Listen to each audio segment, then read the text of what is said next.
This episode of Recording Studio Rockstars is brought to you by Atom Audio, Isotope, Native Instruments, Lewitt, and Grace Design. You're hearing my voice right now on the new Lewitt Ray microphone with Aura, Auto Gain, and EQ mode through the Grace Design M201 Mark II mic pre, mixed through Isotope, Voice Enhancement Assistant RX, Ozone, Neutron, and Nectar on Atom Audio monitors. Please check out our awesome sponsors using the links in the show notes. It's a great way to help support this show. Now get ready to rock.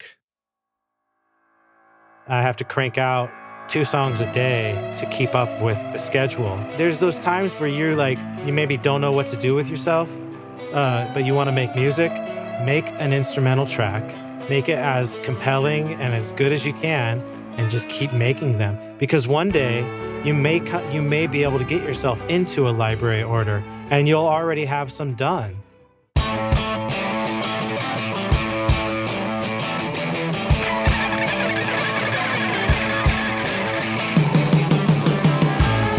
Welcome to Recording Studio Rockstars. I'm Lid Shaw, and this is the podcast created to help you become a rock star of the recording studio. Look, if you're like me, then you love having cool instruments in your studio, right? No matter what style of music you make, Native Instruments gives your studio all the instruments and sounds you need, from drums, loops, and beats to the coolest synthesizers, realistic strings, guitar amps, and futuristic synth pads. I love recording and tracking real bands in my studio, but then adding awesome overdubs from Contact, Massive X, Super 8, Battery, Guitar Rig, and Hybrid Keys, for example. Use the code ROCK10 now to get 10% off, or get Complete Start for free today with a bundle of 2,000 sounds and 6 gigs of samples, all over at nativeinstruments.com. Are you recording your own music or other people's music in your studio, but you're having trouble figuring out how to get your mixes to sound great? Do they sound kind of weak or distant or lack punch and clarity? Well, I've got a gift to help you take your mixes from sounding like basement demos to sounding much closer to professional mixes. And it's my free course called Mix Master Bundle. This course will show you how to get pro-sounding mixes from your home studio with free and stock plugins in Pro Tools, and the best part is that these mixing techniques work for you in any DAW, whether you're on Logic, Cubase, Studio One, Reaper, anything you can think of. If you're ready now to make your best record ever, then go to mixmasterbundle.com to get started for free now, and you can find the clickable link in the show notes of this episode.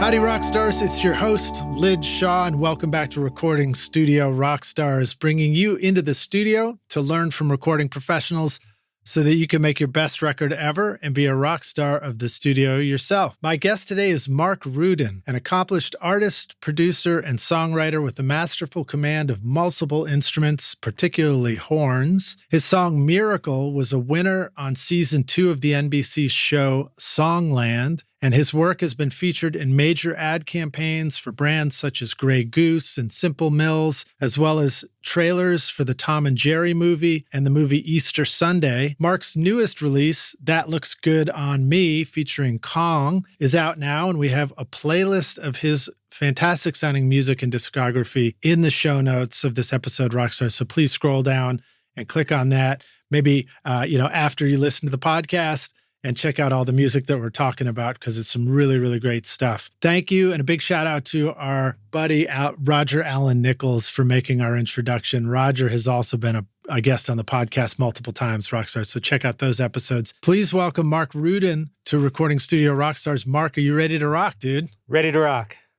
Good to have you here, man. It's really nice to meet you. Tell us where you're joining us from.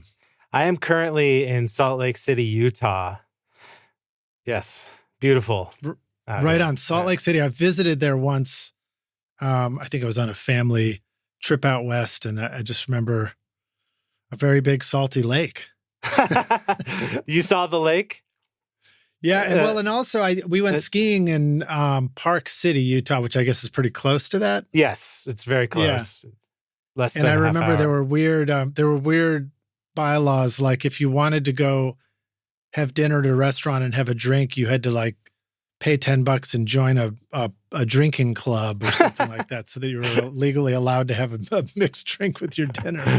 Yeah, there's all kinds of stuff like that. I mean, I guess I've peeked at the lake a couple times. It's not really the most common thing out here, but it is named after it. So it's I'm sure if you're just traveling through, it's something worth seeing. But yeah, and the drink laws are hilarious. But I love it out here. I moved here from California. So Oh, you did? Okay, yeah. cool. So you were in LA, sort of cutting your teeth there. And Yep. do you feel like yours, I mean, we'll get more into this, but do you feel like yours is sort of a classic story of go put in your time at the hub of music, make the right, build your career to a level, make the right connections, and then you can just take it with you wherever you wanted to go? Somewhat. I was fortunate enough to be born out there, and so I was born and raised in suburbs of Los Angeles. Um, I then, when I was 18, I went to University of the Arts, which is in Philadelphia. I lived in Philadelphia for 8.5 years from when I went to college and stayed there. So I had that East Coast, uh, you know, influence, which I had been craving the whole time growing up. And then back Right. to So was that LA. like a little bit of the soul thing for as a Totally. horn player, the heart of soul music and Yeah, stuff? absolutely. I mean, there was just totally different set of influences, and it definitely led me in a different direction musically than I would have gone if I had just stayed in California, for sure. And so tell us, maybe give us the story of how you got interested in music and got to a point now where you're making all this music. I mean, you make music as an artist slash also an artist that is creating for music that can live in film and Yeah. television and, sync opportunities and that sort of thing. Yes. Yeah. So, I mean, it's been a long journey. I've had many different, eras of my career. I was a touring musician. I worked as a music director for a hotel in Mexico for a while, which was a totally Wow. different experience. Yeah, very unique to itself. And it's just, Go yeah, ahead. sorry, I'll interject things. So music director means like band leader for stage things too, or just, No, not that type of music director. I actually ran a music program. It was a very unique. It's called Hotel Gonzo. It still exists. And this was, yeah, a very random thing. But I was brought down there to build and design a recording studio in a boutique hotel in Los Cabos, Mexico. wow. And yeah, the owner of the hotel had this concept to build this arts hotel where he featured artists in residence. And for the music side, he wanted a recording studio, and I was recommended to go, and literally showed up with a book how to build recording studios, because it was one of those things like fake it till you make it type things that I did, where I was like, sure, Yeah. I'll go.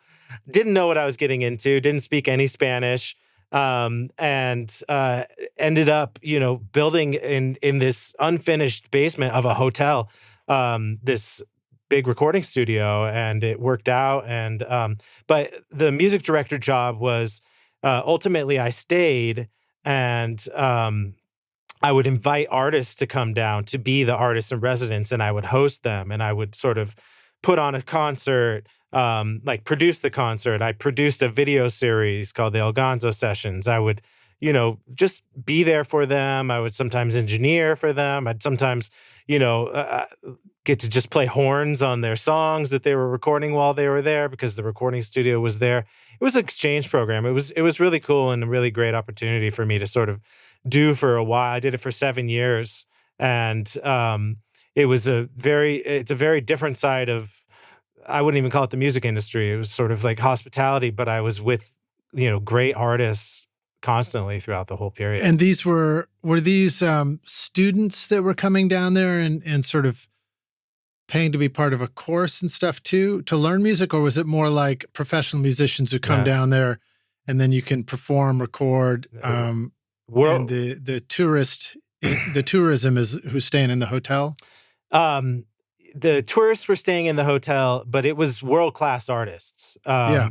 Yeah, I mean, I would get the biggest and best, most quality artists that I could, get my hands on. And, from being in the music industry, that's what sort of started. I would just invite my friends who I knew would do a great job and appreciate That's it. amazing. Yeah. I got a little bit of that experience when I was traveling and ended up in Hong Kong playing in a blues band for a half a year with my brother at the very beginning of my career. And that was my introduction to this world of, combining, in-house bands and musicians and touring to different places. And it was pretty intriguing. It was pretty exciting.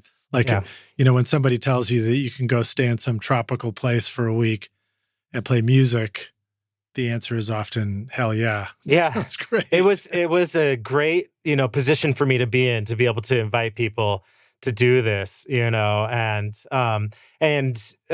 one of the great parts was it really introduced me to Mexican artists, and which was more than half of what I would bring down. But I got to work with a lot of the biggest and best Mexican artists. One of them, Natalia Lafourcade, who she's won multiple Latin Grammys, but she's won also American Grammys for her album that I got to play a trumpet solo on, just randomly, just because she was there. And, it was a really cool experience. And and then, that sort of ran its course. I was being called back to doing my own music and producing again. And I remember when I was doing the music director gig down in Mexico, I wasn't really creating. I was doing a lot of like capturing, so I would do like capture recordings. There's a video series called the El Gonzo Sessions, and I would literally like mic. It was a live performance in the studio. And so I would, mic up everybody live, hit record, and run in with a camera and film it and put that together. And so that was like my, my artistic production that I was doing at that time. And I eventually started, really being called back to make music again. And I had, before I was doing the music director gig in Mexico, I was a touring musician. I knew that I didn't want to go back to touring. I knew I didn't want to go back to that sort of, hired gun type gig. And so I wanted to be home. I wanted to be making music. And at the time, I really didn't know what I wanted to make. I sort of started because I wasn't in the industry at that point. I took my stab at like pop songwriting and trying to get into that world.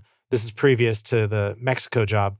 But I didn't, that's a tough world and it's very competitive, and it just wasn't really something that clicked for me. So being a horn player, that was my first instrument, was trumpet. I decided, okay, well, I'll go back to taking trumpet lessons, and I contacted the principal trumpet of the LA Phil and started studying again. I'm like, I'm just going to get back into playing the horn and maybe I'll make some trumpet music. And so, right. So you'd be at home on a classical stage in an orchestra too? Yes, I could pull my weight in classical, but I was more jazz trained. I'm as a trumpet player, I fit in best as well, in any jazz situation, lead trumpet, soloing, pop, I was always doing horn sessions. Even at that point, I had already played on a number of records. So I was more into like studio horn, like studio trumpet playing, like for artists and things like that. Yeah. So. Yeah. You'll probably appreciate that this interview will come out just a couple away from my interview with Steve Genowick, who just remixed Miles Davis' Kind of Blue in Atmos. Oh, wow. Yeah, pretty cool record to have on your discography. Yeah, right? And that it wasn't Kind of Blue, but it was like the essence of Miles Davis, and the first track of it was So What, which is on Kind of Blue. And that's the first jazz recording I ever heard. And I only heard it because, I got a trumpet when I was in the 6th grade, getting into beginning band. And my mom took me to Tower Records, and that was the only person that she knew in the jazz world. They played the trumpet. She's like, get a Miles Davis. And so I got like a best of. And yeah, so I mean, that that album ultimately is I mean, for everybody, but it's definitely something that influenced me very early on. Yeah. That's very cool that he got to like remix it in Dolby Atmos. Yeah. Now, so you're a big fan of bebop and that genre of jazz as well. Yeah. Once I started, playing the trumpet, it was on, and in terms of like, I never even considered doing anything else. I was all through middle school, high school. I was just planning on being a professional trumpet player. And, I didn't have like early musical influences via my parents or siblings or anything like that. I didn't have like a lot of, before I started playing music, it was, Weird Al Yankovic and The Simpsons Sing the Blues and like whatever, like Weird Al. Yeah. Home. I can definitely credit him. He was one of my first favorites too. Yeah. First musical influence by far, I don't know if we're how close we are in age or not, but I used to listen in the 80s, early 80s, I'd listen to the Dr. Demento show on the radio. And, at the end of the night on a Sunday night, they'd play the countdown of the Funny Five. And like, Weird Al would always be like number 1 or way up there. Yeah. His latest was. Yeah, no, I remember, I listening to him and just laughing. I went to his concert like maybe 4 years ago or 5 years ago. I went to a Weird Al show at the Greek Theater, and I didn't expect it, but I was just crying, laughing the whole time. I mean, it was so good. It was so hilarious. But yeah, I mean, so when I started listening to, when I started playing music, I started listening really well. And yes, I listened to bebop and jazz, and I sort of came into music a little bit backwards. I wasn't even listening to any, I never listened to the Beatles until I was like 18. And I was, from jazz, it was like, okay, what music has horns in it? And that led to Steely Dan, Earth, Wind and Fire, James Brown, and then into, by the time I was in college, I was in jazz school in Philadelphia. Everybody's like, what are you listening to? You listening to Coltrane or Sonny Rollins or something like that. And I had already listened to a lot of that, I'm like, no, I listened to the Beatles and Bob Dylan, because I'm just discovering them, And, right on. So that got me into that type of music. And yeah, so, going back to where I'm at now as a producer, I was being called back into music, and I got a new DAW, I got a new computer. I just set myself up to start making music again, and was just, trying to put together tracks and start things. And I really didn't know what I was ultimately trying to make or where I was going to land. And a buddy of mine hit me up, and I don't just play the trumpet, I play trumpet and trombone and saxophone and flute. And so right on. He, someone that I had just newly been introduced to via my partner, Allie, and it was her friend. And he's like, "Oh man, like you should come over since you play the horns. You should come over. We should do a song together." And I was already a songwriter. I'd experienced writing and being. Writing lyrics and writing top lining for music and stuff like that before. And I had some credits. But he's like, you should come over and we can write a song together and do it for sync. And since you play the horns, I have this idea. I want to make an EP of songs that are just all different versions of Uptown Funk. Not like literally different versions, but like that could be like, a substitution for Uptown Funk, because at the time, this was 2018, that was like what every supervisor was looking for. And that, those horn breaks and stuff like that are still to this day very useful in advertising and things like that. And so totally. I went over, brought my horns, we wrote a song. There was three of us. There was a vocalist, top liner there as well, but all three of us contributed to the songwriting. And then of course we put heavy horns on it. And within this doesn't usually happen, but within a few months, that song was placed in a television show, and I was just like, "Wow, this is awesome." I had sort of experienced the sync business passively before. It wasn't my first licensing placement, but I had never just like tried to make something for licensing and then have it just work out like that. Atom Audio's S-Series, crafted in Berlin, is a flagship line of reference monitors featuring 5 models from the compact S2V all the way up to the powerful S5H. The range builds on Atom Audio's iconic heritage with new technology for improved acoustic performance. With new woofers, redesigned waveguides, and a DSP engine, the S-Series ensures accurate frequency response, consistent dispersion, enhanced detail, and a forward-looking digital connectivity. Backed by a 5-year guarantee, Atom Audio monitors embody durability and professional sound for your studio at atomaudio.com. Do you feel like part of that was that you guys were so nimble and quick to put together a song that was, the guy that I was working with, in the moment? Yeah, the guy that I was working with was already in that industry. That's his main source of income. That was his main thing. So it was him that really like led us to have like a perfect product for that, and it just showed like, oh, okay, like not only can you like sit down and intentionally make a song for this type of purpose, for licensing or for sync. And for those of you who don't know, like sync is short for synchronization. It's just simply a substitute, a word we use for the industry because the music is being synced to like any type of video format that you can imagine, whether it be TV or advertising or promos or video games and, anything, There's opportunities and the music needs to be licensed for that. And you get a licensing fee, which is upfront money, and then you can collect royalties on that as well.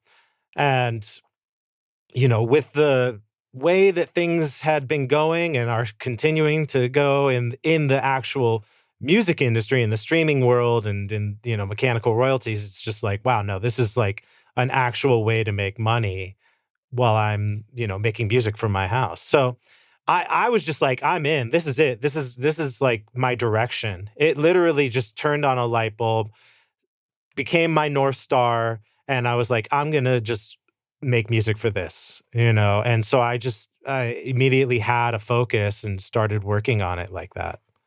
I like that. I like those metaphors. Turned on a light bulb and became my North Star. Yeah. Do you so speaking of which, as a songwriter, you have to write a variety of stuff. We got a lot of questions around that, and I've got some great questions in from Rodger, and Nichols too, who introduced us. But there's an element of songwriting, especially if you're going to use lyrics, where it's like, okay, what are we singing about? Mm-hmm. So, how you talk a little bit about that? I mean, what are some of the ways that you decide this is what the song's going to be about, like turn on a light bulb, follow your North Star kind of thing? And are there lyrics that will begin a song? I guess there's a lot of questions around this. Maybe I'll just start with one. How is this similar or different to just writing a song for yourself as an artist? Yeah, it's a good question. And it's something that you do need to focus on and at the same time have a level of not caring, because when you're writing for sync, a lot of artists I would work with me because I was getting a lot of placements, but they wanted to get more in the sync world. And it's like, okay, there's some ground rules, like we can be creative and abstract, but we do have to have like a real good sort of bumper sticker, which I call it, like title and direction. Like you have to know what we're talking about, for the most part.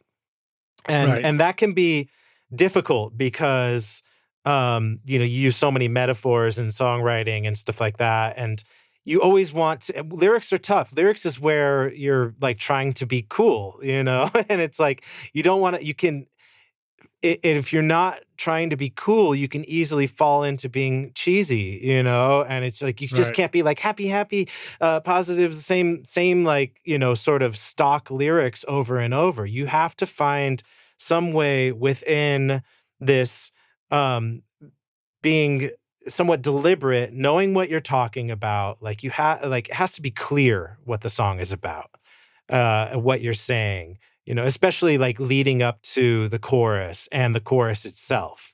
Right. So like one of the tracks in your discography is a song called Knock 'Em Down. Mm-hmm. And I clicking over, I think on your YouTube or your Instagram, which also we have those links in the show notes, Rockstar. So you should check out some of the ways that Mark is letting the world know about the music he's making, because sometimes, the movie lets the world know about the movie, and the music might just be in there as this background or something. And it's so you as an artist might have to go out of your way to let everybody know that that's the song you made for the movie too, right? Yeah. But Knock 'Em Down, was with the hockey film, right? What was that? The Mighty Ducks, the Mighty or something Ducks. like that. Yes, and it's also been used in. It was used in Hard Knocks, which is the HBO series about football. It was used in a NCAA football promo as well. And so it's like there's the obvious connect of a lyric and absolutely a use case, right? And as we were writing that, we were envisioning this working in exactly those situations. It's like, I didn't know they were going to remake Mighty Ducks, but if that was out, I'm like, man, this song, if it doesn't make it in the Mighty Ducks show, I don't know what will, Were you thinking that somebody was going to release a Guinness Book of World Records? Now I'm going to blank on what they call them. The little rectangles. They're made out of ceramic with the dots on them, and you stack them all up and then you push one down. The dominoes. Oh yeah. We're going to do the world's biggest domino fall. Yeah, exactly. Yeah. I think that if anything, we were, and often I think of the NFL because they use so much music, NFL, like you think of Monday Night Football, it's such a production. It is so much like happening. There's music like happening every, commercial break, every time they show the scoreboard, it's so there's a lot of licensing opportunities in NFL. So I think we were just thinking of that, and for it to have ended up in Hard Knocks and, for me, like there's different levels of how a good licensing placement, or it's never bad, if you're making money getting your music in something, it's never bad. But sometimes like you could barely hear it, or sometimes it's like, right, why did they even use that song? It's like getting in the way of the dialogue. It doesn't fit at all, but I'm not complaining.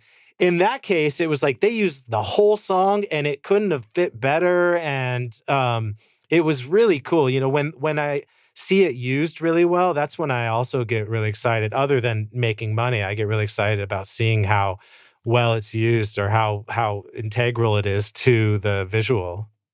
So let me ask this question about that, with regards to making money or a measurement of the success of a song that's written for sync. Is it better if it gets used in its entirety and it connects and it just makes perfect connection to the film or the video or whatever? Or does it not matter at all, and like something that gets stripped of the vocals and they just use the instrument and blah, blah, blah can be considered just as successful? How should we think about that sort of thing? I mean, it sounds like you're describing it as very successful, but I wonder if there's more to tell about that process. Yeah, I've had like every situation. I've had situations where they've only used the instrumental. and situations where they, used the lyrics, and the lyrics were used to drive the story, or in best cases, the commercial. Commercials is really where the money's at. If you can land an advertisement, there's a commercial for Simple Mills crackers that used my song that I did with an artist named Ryan Innes. The song's called "Nothing Can Stop Me," and from eating all the crackers. yeah, I mean, it was just it was one of those songs where, to be honest, we were just trying to write something that would work for sync. I definitely did not imagine it being in a cracker commercial or anything like that. And sometimes, like, going back to talking about lyrics, sometimes you have like a section, like the pre-chorus, right, where you will write I just use this as a term, the dumbest lyric.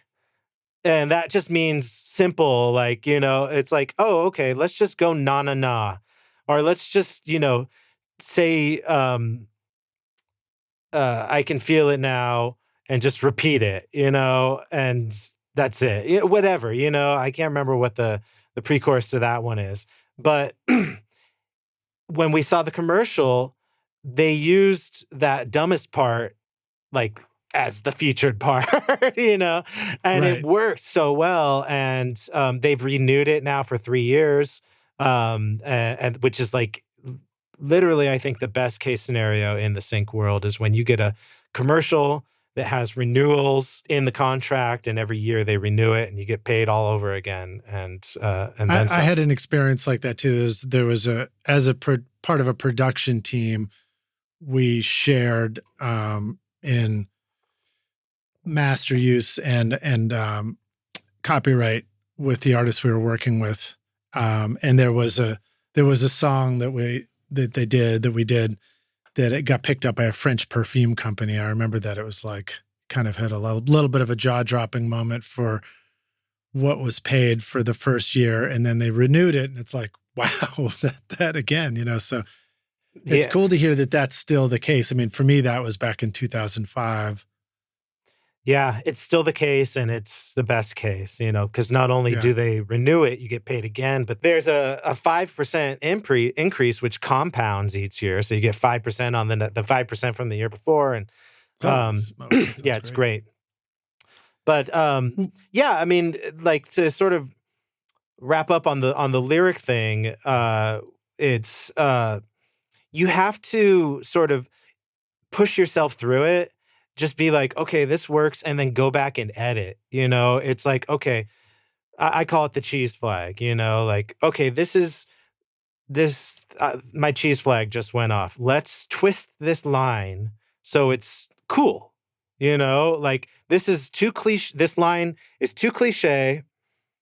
How can we twist it? How can we change one or two words to make it something you haven't heard before, or say it in a way you haven't heard before, or something like that? And it's a very fun thing to do, and it's not difficult. It's fun. It's definitely a part of the process that's really important, And then on the other hand, you don't want things to be like too dark or too heartbreak. Yeah, unless it's a song about heartbreak. And sometimes they're like, hey, we need a song about heartbreak, and it's like, I think that's the advice, almost, that I'd give. It's like, whatever your direction is on this song, whatever your concept is, you have to stay with it. So if you're going to write a happy song, it has to be happy all the way through. If it's going to be a dark song, it has to be dark all the way through. It can't be, right. You can't really mix, you want it to be exactly what it is, so that there's no question. And then you also want to consider each section as usable. Like, okay, this verse could be used in a license on its own. This pre-chorus could be used in a license on its own. This chorus could be used in a license on its own. So you really just want to that's giving the editor what they want, lots to work with, Now, what if it's a song about Dracula finding true love? Do you get, is there much room? Is it helpful to find contrast in things sometimes, where it's like, there's something dark mixed with something happy, or vice versa? Yes, Or is that the definitely. good And example of don't do that? let's just say if you could write a good song about Dracula, then when you get a Halloween search, you got something to pitch, you know? It's like the bit it's a numbers game. You know, a lot of Yeah. people will say that, but it is true. You want to have a very robust catalog. And sometimes, you know, it's like it's good to have like a song. I wrote a song called "The Devil's Office," you know, which I thought would work great for like the show Lucifer. It hasn't been placed yet, but when people are looking for something where there's like mentioning the devil, it's like I have something to pitch, you know. What about And when is The Office going to do a Halloween episode? yeah, exactly. That ought to do it. It would work in that maybe, you know? And so you never know, you know? It's like, I thought, you know, there is that show Lucifer. So it's like, okay, there's a real case scenario where they need songs probably mentioning the devil, you know? Yeah. Well, The Devil's Haircut worked for Beck. Totally. And you hear that song, you know, in licensing often, you know? Right. Totally. Totally. All right. Well, so let's rewind a little bit on the lyric thing, because I do think this is fascinating. Knock 'em down. No, I can't stop. I forgot exactly how you phrased it. Nothing can stop me. Nothing can stop me. Awesome. When you have these catchphrases, what are some of the things that do seem appropriate to mix up in the verses or to avoid in the verses? How do you go a little bit somewhere else, but not too far away? Which is my guess is maybe that's how you think about it. I like to think of verses as their own hook, you know? So, Right. You just said it needs to be usable on its own as yeah, well. exactly. So how can I, you know, find something that I call them bumper stickers, you know? I mean, it's like once you have a bumper sticker, once you have the idea, okay, this song is Knock 'em Down, like what are some other little hooks that you can come up with that are relatable to that title, you know? Or vice versa, you know, maybe you will just start with a verse. Um, but it's not that common. Usually, you do need a concept before you can just start writing a verse, you know, because you could just end up feeling like you're going nowhere. Yeah. Um, I got roots so strong. You know, now you're getting picked up for all the gardening commercials. yeah, yeah. Um, you know, it's about finding something hooky. Sometimes it's like, you know, I use tricks, you know, like I'll just say like, okay, we need to fill up 4 measures, right? What if we just go, come on, come on, come on, come on, come on, come on, let's do this right now, you know, or something like that. I Yeah. mean, that's a cheesy Yeah. lyric, but like, it's also how you follow it up, you know, that will take it away from the cheesiness, you know? So it's like little tricks, like, and that makes it a hook, you know, the part where you're just going, come on, come on, come on, come on, come on. It could be very like that could be all they need, you know, in a licensing situation, you know, Yeah. or It's the exactly what EDM they're build up looking before the for. big bass drop. Something like that, you know, it's always that repetitiveness is very handy, you know, to be repetitive without being obvious or you know, you know, we're trained musicians, so find some way to mess with the rhythm so that it's you know, syncopated and cool, you know, and things like that. Hey, Rockstar, come on over here. I've got a secret to tell you. Want to know how I get a consistent sound mixing over 1,000 hours of recording studio rock stars? Well, my secret is using Isotope, RX, Ozone, Neutron, and Nectar to make this podcast sound great. Right now, you are hearing RX Breath Control, Declick, Declip, DS, Deplosive, Voice Denoise, Ozone Multiband Compression, Neutron EQ, and Limiting, all from Isotope. Use the secret code ROCK10 to get 10% off over at isotope.com. Okay, so now on the other side of lyrics is the song, the music, and the style and stuff like that. So talk a little bit about the process for you of arriving at a style, because some of the songs in your discography are obviously stylistic. Like there is stuff that reminds me of Uptown Funk a little bit. there's Tequila Nights, and what was the other one? Open Road, maybe. That it's, Tequila Nights is like Ennio Morricone, like spaghetti Western kind of vibe going on. Open Road, I might mix up titles here, excuse me, but I think Open Road with Bermuda Dunes was the one that reminded me of Western meets surf song, which I guess is written in the title, Bermuda Dunes, the artist. Yeah. Yeah. So the Tequila Nights, I should just quickly mention, there's three sort of categories in the licensing world. There's sync, there's custom, and there's library.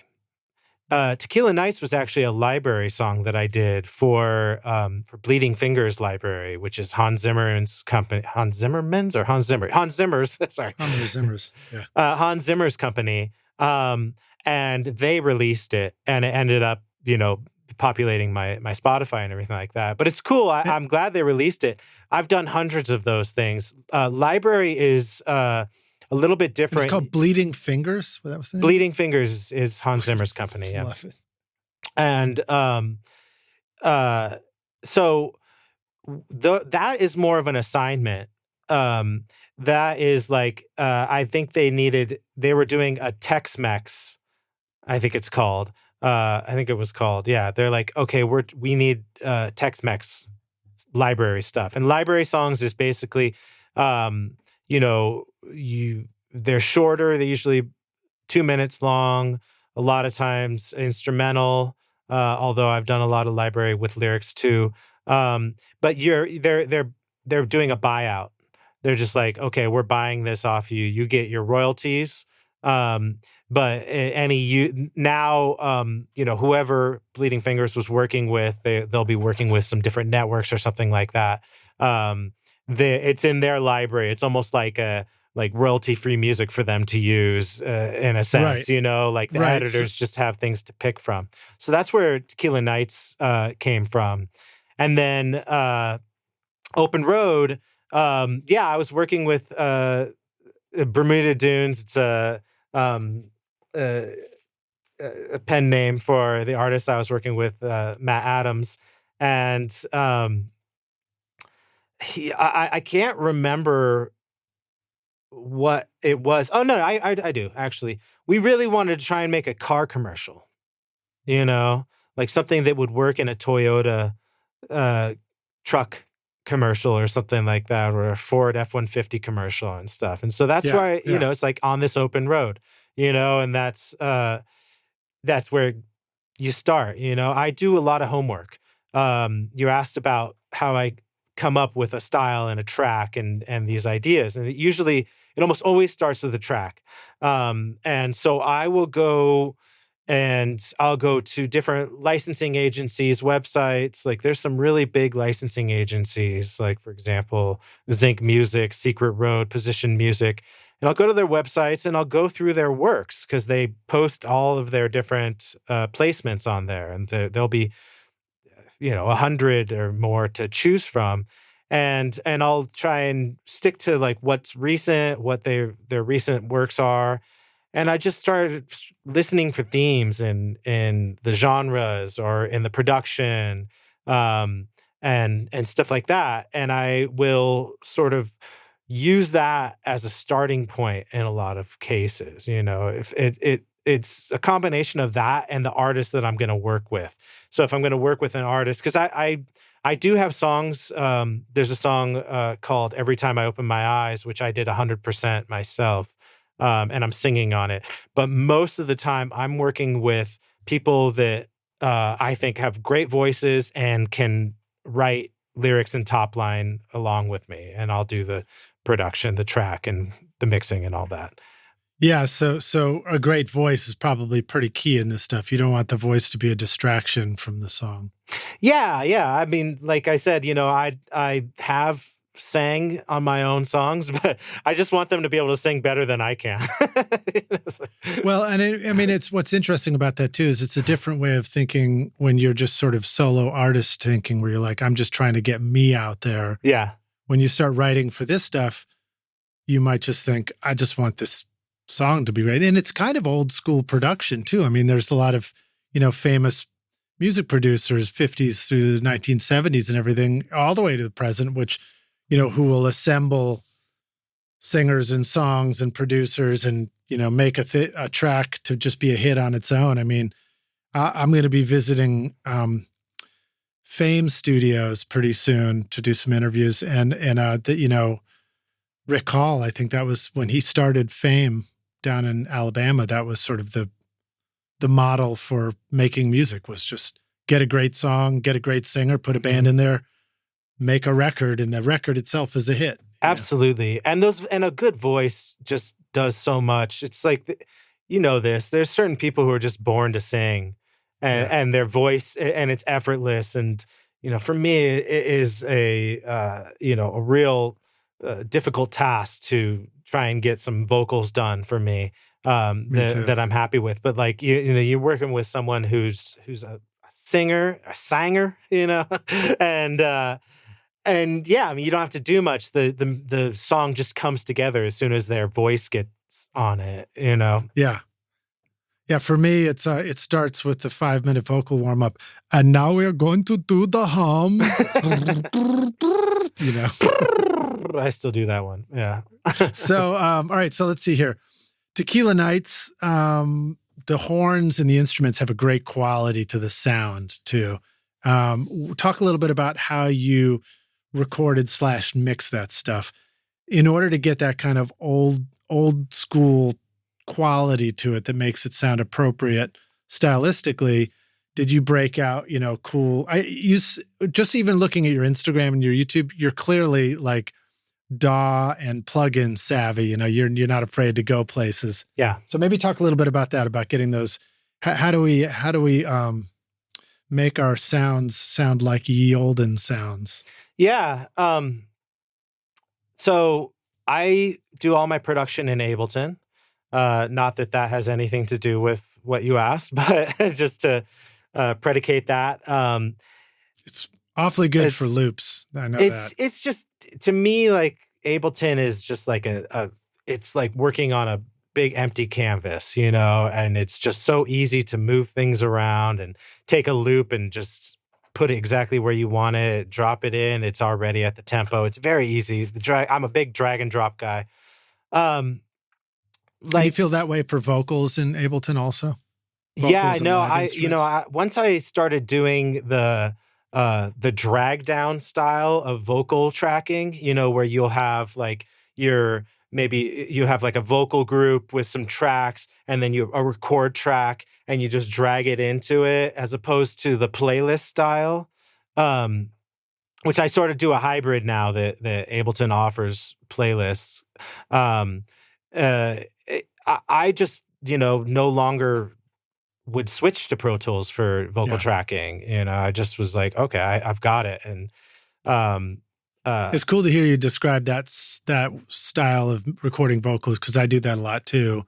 Yeah. I'll do that when I'm recording myself. I'll do that when I'm recording other people.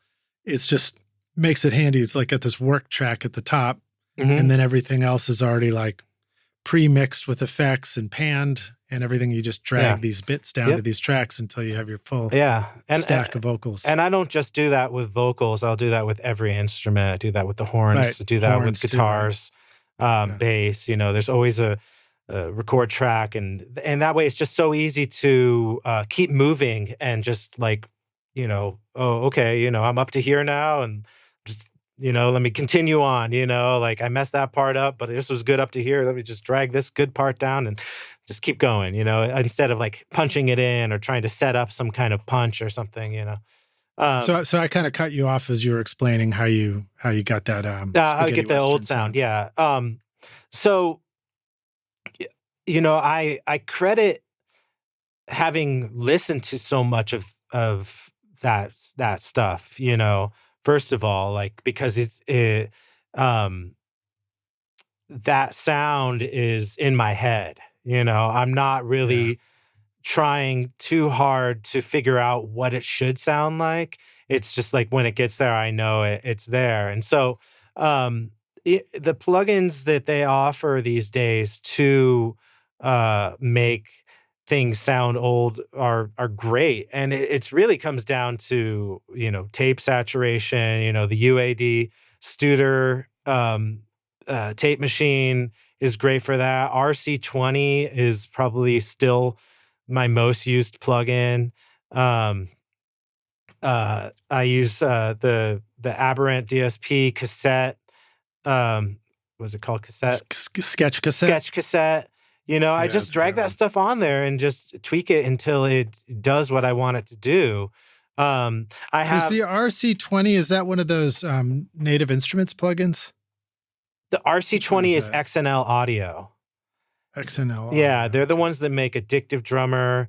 They make Addictive Keys, and but Addictive Drums are probably the drums on that track, because I don't track drums. I have a drum set in the other room, but I don't mic it up. And what I'll do is I'll, I have a lot of different sounds, and I can write for drums. You know what I mean? Like, I know what they should be playing, and I can hear it, and I play a bit, so I kind of have that idea. But so when I use something like Addictive Drummer, I'll just I'll edit the parts so it's exactly as I would think a professional drummer would play it. And then sometimes some things are hard to get right, like, for example, hi-hats. So I'll just go grab my hi-hat, bring it in, and just play it myself.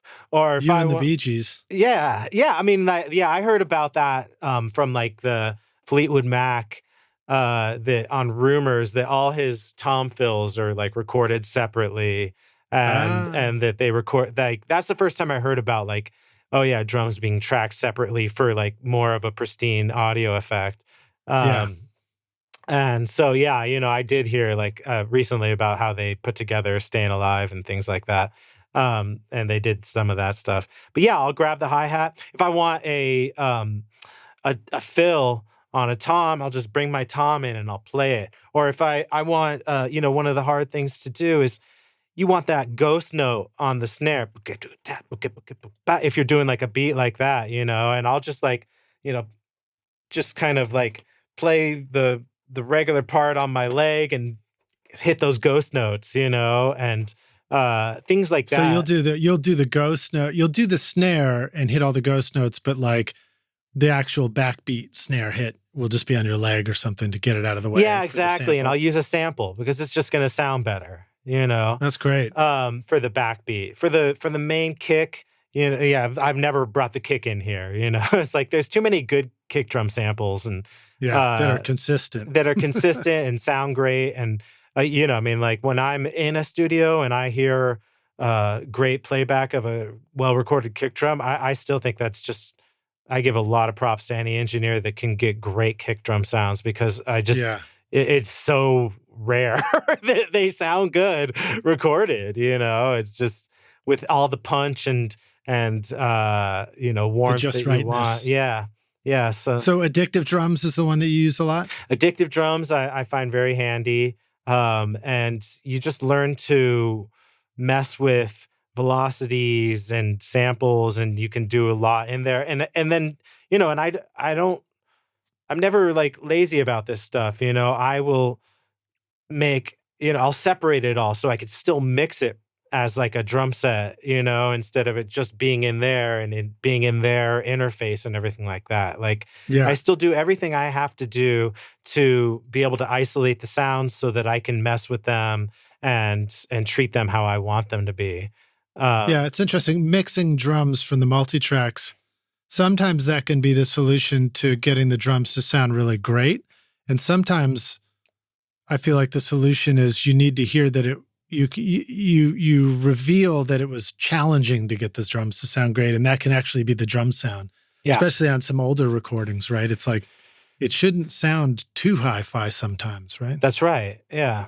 No, you don't want it to like be, it sound like it was recorded in a, in a clean room or something, Right. You do want that. You do need that, for it to sound like a real drummer or real people playing, real ensemble. You definitely need that room sound, and how you create that is, with plugins a lot of times. And again, XNL Audio has a lot of RC20 by XNL Audio. It has a lot of parameters in there that are just useful to help make that happen. Filters, it's got a space knob on it, which is really just like a room reverb. And like I have this thing, it's sitting right here. I don't know if you've ever seen these. This is the SOAS, what's it called? It would sit, Lander. And it's basically like a cloud lifter, but it just it'll turn this mic, I'm talking into a SM7 here, into like an old tube mic, and I might use that to record the horns or the acoustic guitar. I think on that, like going back to Tequila Nights, you listen to it, you hear that acoustic guitar is like super grainy and stuff. And I probably used that to track the acoustic guitar, so it had that crunch. So do you find then, as far as microphones go, do you find it more useful to have like one versatile mic like an SM7 that you can just treat differently in different situations, or do you really like to have a whole collection of mics in your studio? Yeah, no, I mean, up until recently, I had this SM7 and I had a blue Dragonfly, which is just like an $800, sort of just standard large condenser microphone, no tube or anything. And I had to record everything on that and just make it work, and so I find that if you can get a good level and everything, then you can use plugins and make really whatever sound you want, and then if you mix it right, you can really make it sound as hi-fi or lo-fi or anything as you want. I recently did get a tube mic, which is it's this guy. It's I don't know if you could see it. Oh yeah, it's Vanguard V13, which is incredible. I mean, for the price, and you always say like for the price, but it's just an incredible tube mic. And it wasn't. I was about to buy like a Neumann and spend $6,000, but I only had. I got this for like less than $1,000, I think. And it did make, once I was like, oh, tube mics, that now I get it, and it did like really elevate some of the things that I track, and it made a lot of things sound better. But it doesn't take away from what I recorded previously on just the Dragonfly and made work and made sound how I wanted it to sound ultimately, and so like. Well, I think one of the cool things about sort of building your mic locker one mic at a time is it gives you a chance to just simply live with each mic for a minute and get familiar with it and discover what all these cool sounds are.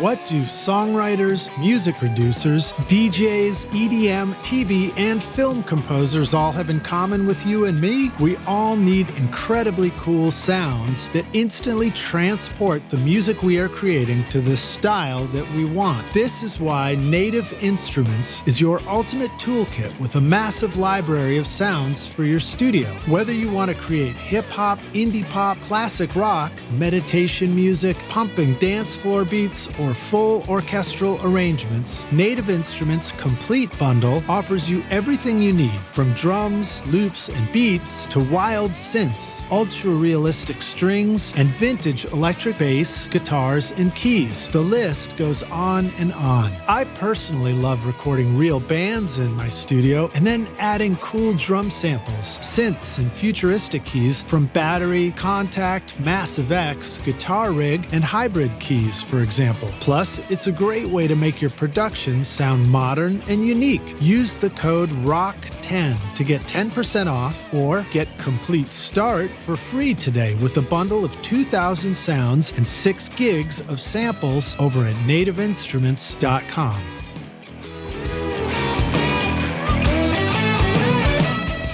The S Series by Atom Audio, crafted in Berlin, is a flagship line of reference monitors, blending advanced engineering and in-house design. With 5 models in various sizes and configurations, these monitors build on Atom Audio's iconic heritage while incorporating new technology for improved acoustic performance. The range includes the compact S2V with the 7-inch woofer, the 3-way S3H with twin 7-inch woofers, the vertical S3V with a single 9-inch woofer, and the powerful S5H and S5V main monitors featuring a 12-inch woofer and exceeding 131 dBSPL per pair. Despite differences in size and power, all these models provide highly analytical sound for professional audio applications. The S Series includes new woofers, mid-range drivers, redesigned waveguides, and a DSP engine for crossover optimization. The result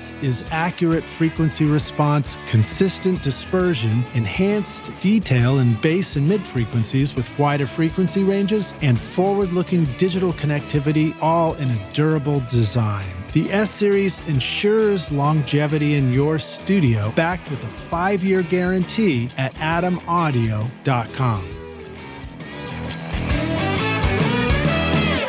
Hey, Rockstars, we're back now for the second half of the show, aka the Jam Session, Jam Szechuan. And we got Mark Rudin joining us from Utah, Salt Lake City, actually. Yeah. Are you ready to jam, Mark? I'm ready to jam. Shall we continue? All right, cool. I want to ask you about your studio, but before we go there, there was a video you did, because we were talking about plugins from a minute ago, where you were talking about these dirty dog pedal videos. And I've been seeing people talk about that. What is that, and why is that something you use, and is it pretty cool? Totally. Safari pedals. You know where a great place to discover plugins is on Instagram, because they find you. They know what you're into, and all of a sudden you're just flipping through and you start seeing these things. And I was seeing these these Safari pedals, and I am just a sucker for a good interface, like a good looking, plugin. I just love, and I'm like, man, these things look so cool. And they let you demo them and everything. And so I had some demos, and I reached out to the plugin maker, and I was like, hey, these are so cool. Let me know if you ever want, to trade for a video. And so he's like, yeah, actually, I have a new one coming out, the Dirty Dog. I'll send you that if you want to make a video for it. And so that's why, nice. Yeah. And so, I love it. And again, it comes down to the functionality and the interface. Sometimes it's just nice to have something cool to look at while you're working. What does it do? What does the Dirty Dog do? Dirty Dog is really cool because it's like a crunchy reverb. It basically is a reverb and distortion in one. And so you can really dial in this really like old crunchy reverb sound that I love, and in that video I used it on bass first, which is like a sound that a lot of people don't like think about, but I associate it with some cool old recordings and stuff like that. Yeah. And like a little bit of reverb on a bass, on like especially like a woody sounding Hofner type, kind of dead sounding bass with a little reverb tail, but a little crunch as well. Like it's great, and I use all their plugins. They have one called Time Machine.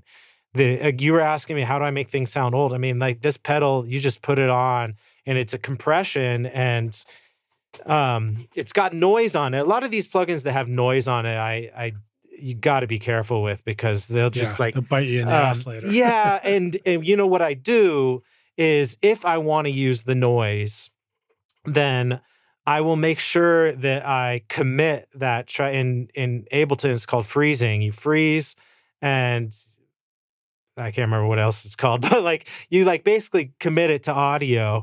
And then if there's big sections where you're not playing, just cut it out, just make sure that it's only happening So when the instrument is hitting. Yeah. Clever. So you can have the noise as part of the sound when it's going, but it's not there idling in between. Yeah. Because that's where the noise has really bit me in the ass on a production is I'll mix getting all the tones I want, hearing all the sounds, but then like I'll go to the beginning. And in the past, I've even done this where I've worked on a mix and printed it. And it wasn't till mastering even, or it wasn't till I like really cranked it up that I was like, oh crap, there's all this noise in the intro. Where's that coming from? And it had just turned out to be some plugin that had the noise button still on. Yeah, I think it's super important to manage that. Even with guitars, you just get that normal noise floor from the pickups and all of that stuff. It's like sometimes you want that to help with the body of the sound of the overall track, but it's rare that you want more than one track doing that. Yeah. Well, I mean, I suppose there are times where you're doing a rock band, a punk band thing, and you want to hear all the buzzes and the noises and everything, so it sounds legit. And when you do take the time to, trim the heads and tails of a song at a mix and really clean things up, it's pretty remarkable just how good some of your sounds will sound because they're not fighting and competing with all this other junk. And like you said, then you get it mastered and it's just like, what is going on? If you have too much noise, it's just like, it's all going to come out in the mastering. And you really want to manage that before you send it to a mastering engineer. Yeah. Yeah. So then there's another video that you did where you were like, this is a Shruti box. And I was like, what is that? And so that like sent me on a goose chase on Amazon looking for those. And there are a lot available. Tell us what a Shruti box is and what that was all about. Shruti box is basically, they're from India and it's drone. And so it's a standard thing that anybody in India would get when they're learning music, because in India, in an Indian music, you learn, I think they're called rajas or something like that. And it's basically scales. It's like the pentatonic scale, but there's multiples of them. These 5-6 note scales that and it's really cool. And I learned about this when I was young. I went to work on a cruise ship after I dropped out of college and I needed some money. So I played trumpet on a cruise ship, and there was another guy there who had just come back from India. He had a flute with him and he had a Shruti box, and he sort of was like, and he just started showing me the different rajas. I think that's what they're called. Raga. Ragas, yes. Ragas is correct. As in Spinal Tap, you don't want to go raga on us now, do you? Yeah. And it's basically like... This is great. I love that reference. It's basically like taking like a pentatonic scale and saying, okay, you can play these 5 notes in any order and mix them up, and you work within this. And it was great. And so that's how I got introduced to the Shruti box. And I started using it to warm up my trumpet.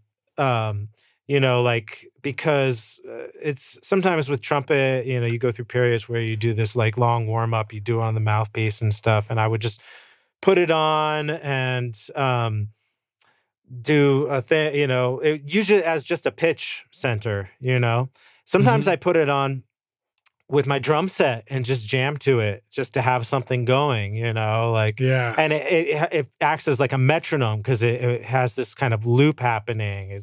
But it's just a drone. It's just one note with overtones. You can hear all the different overtones coming out. Like a sitar has all those drone strings. Yeah. Not the kind of drone that flies around your studio and accidentally takes your eye out. Yeah. No, but like if you're practicing your sitar, it's in India, you would have your Shruti box there. You would tune it. Yeah, so you can tune it. You can do different keys and notes, right? Have you ever used it in a production yet? I have. Yeah. I just, what I do when I'm messing with stuff like that is I'll just play it.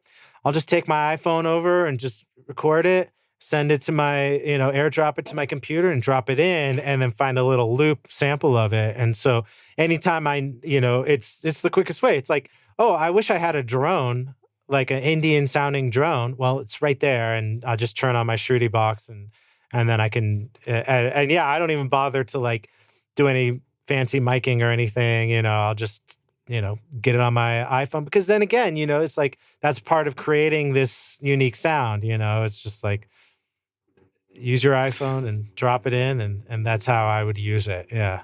Yeah, I love hearing stuff like that. And every once in a while, I remember to use my iPhone as part of my mic collection in the studio, and I'm always blown away with how cool it sounds. In fact, recently I was trying a fun trick, throwing way back to a friend of mine, Chuck Hatcher, who showed me this ages ago in the first studio I was in, where he said, hey, let's play solo the vocal and play it through the speakers. And then he just took a micro cassette recorder and moved it around the speaker and recorded it. And then we mixed that back into the music. We put that back in on the ADATs. And now you could do that with an iPhone.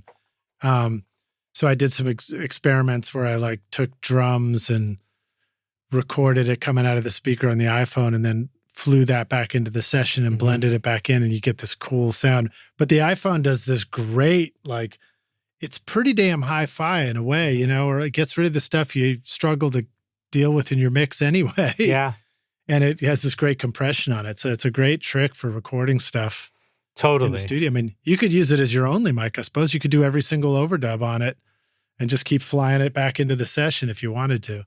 People do, and you definitely can. First time I saw it, like being used like that, was with one of the best producers I know. He was at that hotel I was mentioning earlier down in Mexico, and they just decided to spend most of their time writing in their room. And even though there was a whole recording studio there, they were more like comfortable just being in their suite.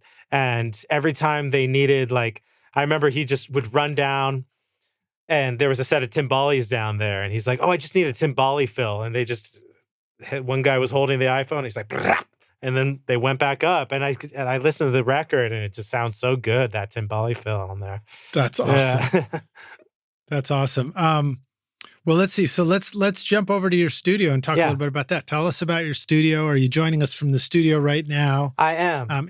If so, what are you surrounded with? When you look around, what do you see? Yes. So it's a shame that like I don't get 360 view on my webcam here, but because what you see behind me is a bookshelf, and I can even start with that. When I have two rooms. So when I moved into this house, and we moved here during the pandemic from Los Angeles. Before this, I lived in a 2-bedroom apartment in LA.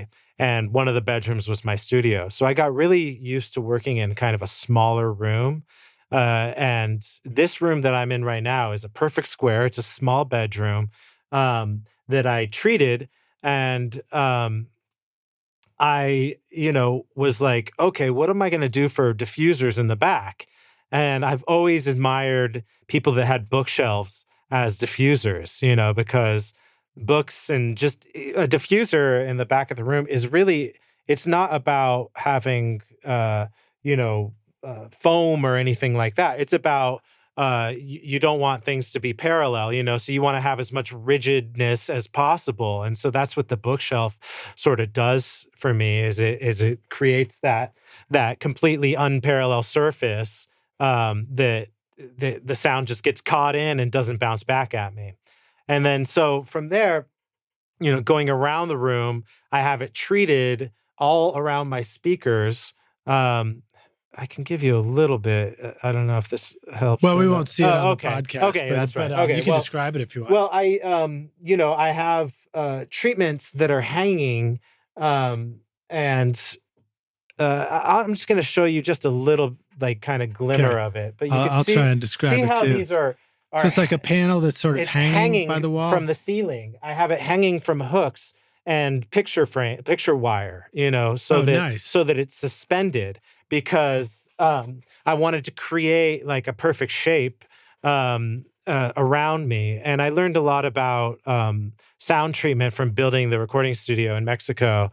And I had a buddy of mine who's an expert come in and help me back in LA. And so I sort of recreated my room in LA out here.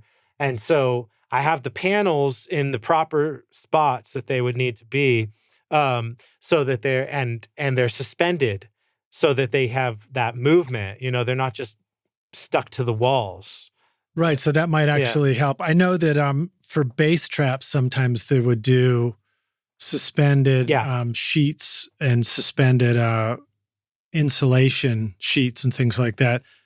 And I think the same thing, because they can move at the lower frequencies a little bit. Right. It also helps soak up those frequencies. Yes. So, and then, one of the tricks is that where you want your panels to the left and the right is basically where you would see the, I'm going to screw this up. The reflection. But your reflection, yes, exactly. And if you had a mirror on the left or the right, where you would see them. So I have it all set up like that. So I am treated well. I have SoundClouds in a similar way right above me. And then I have a desk. I'm sitting up really high right now. I can almost stand up and be at the same level because I have one of these stealth chairs. I don't know if you know them. This is the best studio chair you can have because I was having a lot of issues with being too low. I'm a tall guy. I'm 6'1", and I just couldn't find a chair where I could stay comfortable sitting, and also sort of find that fine balance of sitting and standing, so that you don't, sitting's the new smoking thing, you don't want to right. Yeah. And so I'm up really high, and my desk I bought this desk from Pier 1 Imports, and I always liked it because I had screwed in all these hooks and things to hooks for my earphones and hooks for my I even have a hook for my trumpet sometimes, and everything. And I bought this stand-up unit that I put on top of it, and that also has these levels. So there's there's a spot for my keyboard, there's a spot for my MIDI controller, there's even a spot for my Pelonis speakers, which I guess I can move on. So I haven't changed desks to a proper studio desk because it wouldn't be at all the proper heights and everything like that. Right, I'm big on function, and ergonomics is so crucial in a studio setting. Absolutely. And it's so quick to go if you're not careful, because you'll because if you start doing this stuff when you're younger too, when you're willing to hunch over all awkward and work for 2 hours, and then you get up and you're yes, why don't my arms work anymore? No, and I'm not younger anymore, and I started experiencing, different pains and stuff like that from sitting too much, and posture issues and everything as I sit up straighter. But the desk also has the perfect place for my computer, the perfect place for my satellite, all these little components that I rely on. And I have a fairly simple setup otherwise. But speakers, I have, I just mentioned my Pelonis. My main speakers are Focal Twins, and I have the Focal Sub 1. So I feel that combination is just honestly, I don't think I'll ever have to change my speakers for the rest of my life. Nice. They're great. They're, on the level. I know a lot of, mixers that use this setup, at least the Twins. And they're just, I was introduced to Focals when I built the studio in Mexico, and I would just haven't ever thought about, another company since, because I just thought they were so incredible. It's that moment when you hear music differently than you've ever heard it, and right. The separation and everything. So I've definitely had a few of those moments I can remember.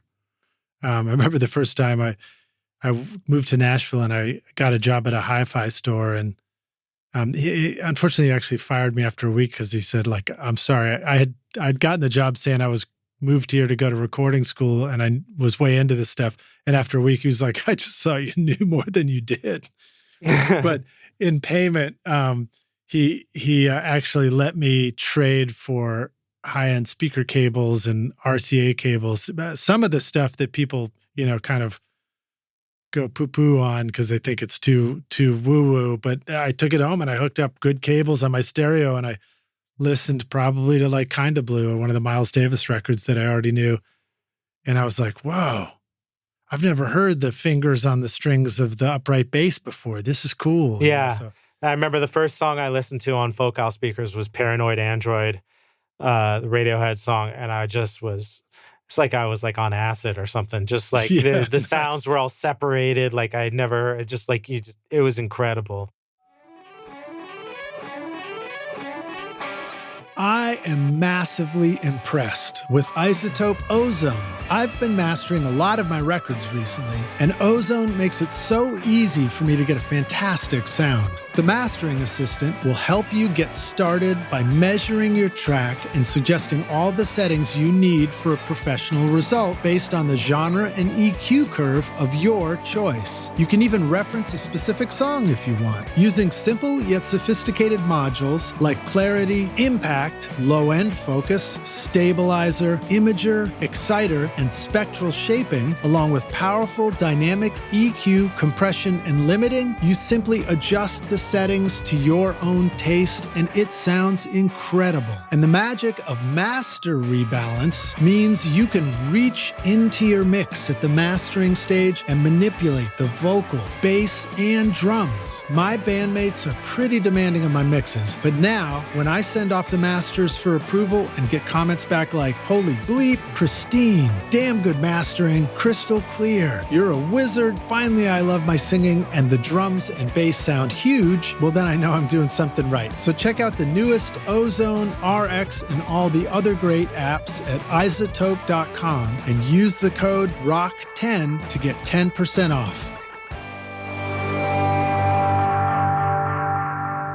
So now you're in a small home studio space though.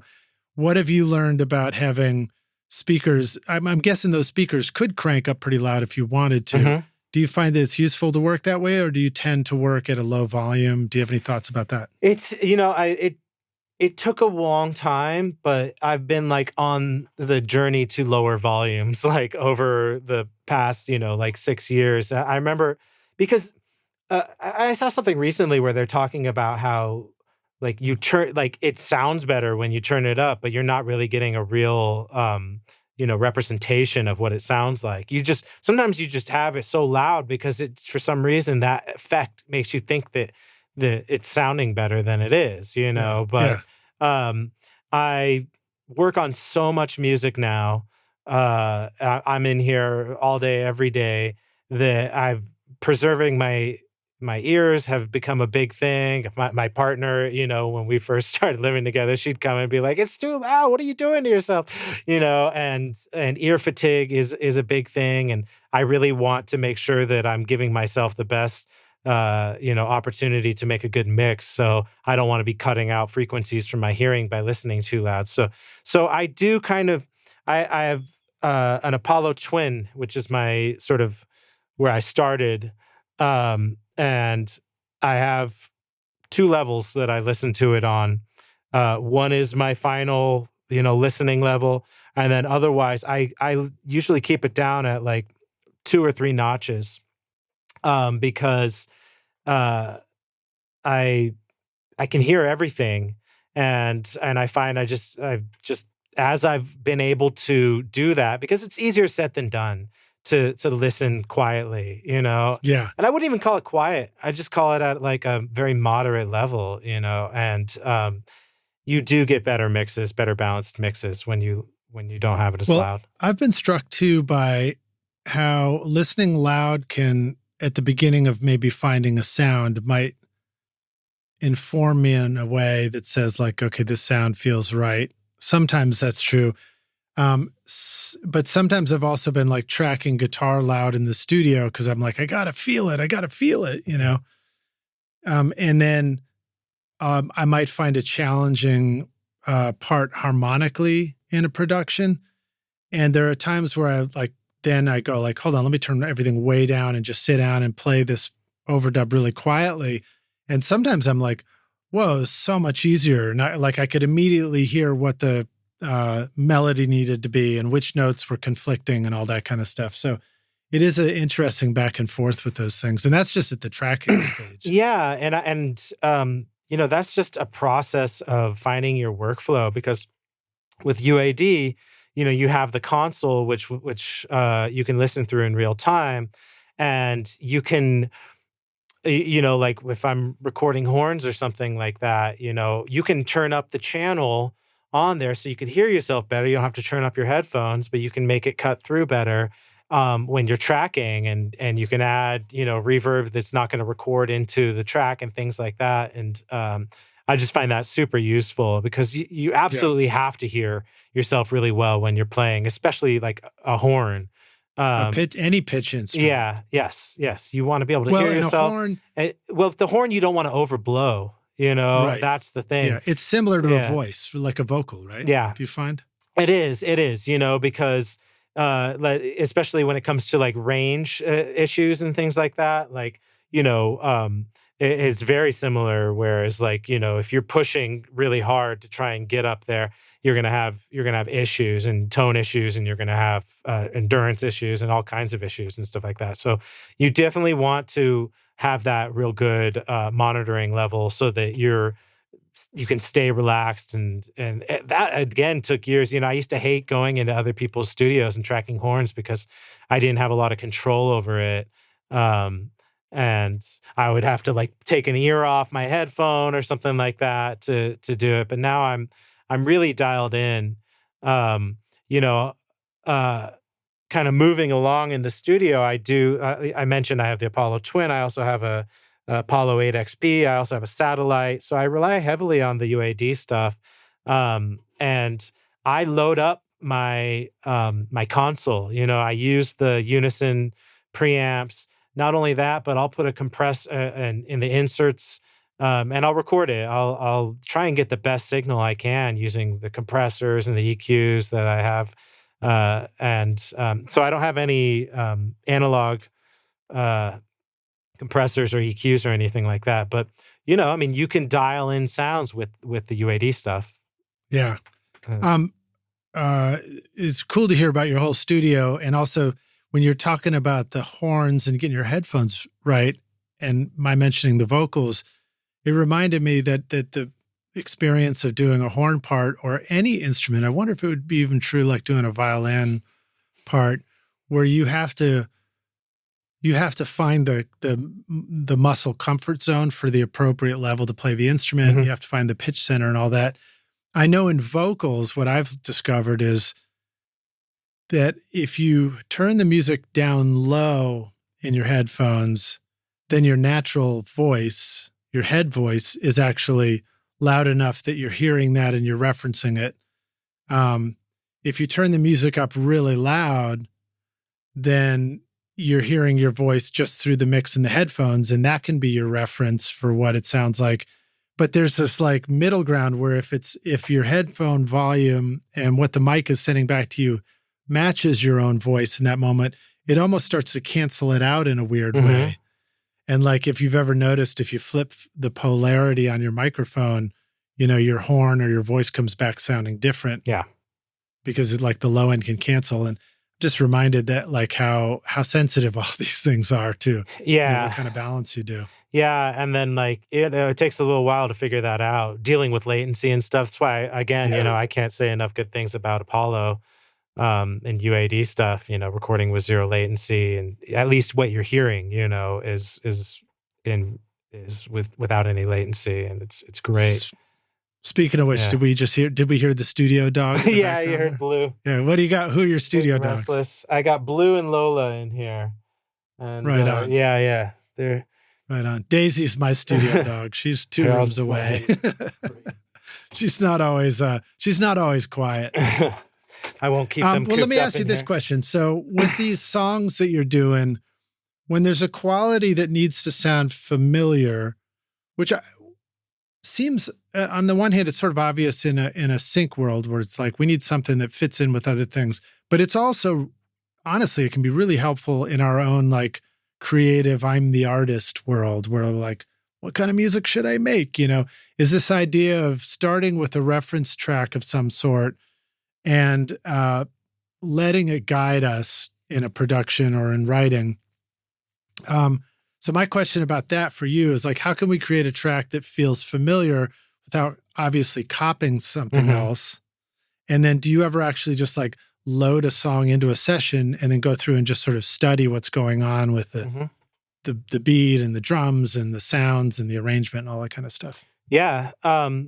So to answer the first part, like, how do you not copy? Um, I just trust that once I start on my path, doing what I'm going to do, it's not going to sound the same. It's not going to be a copy.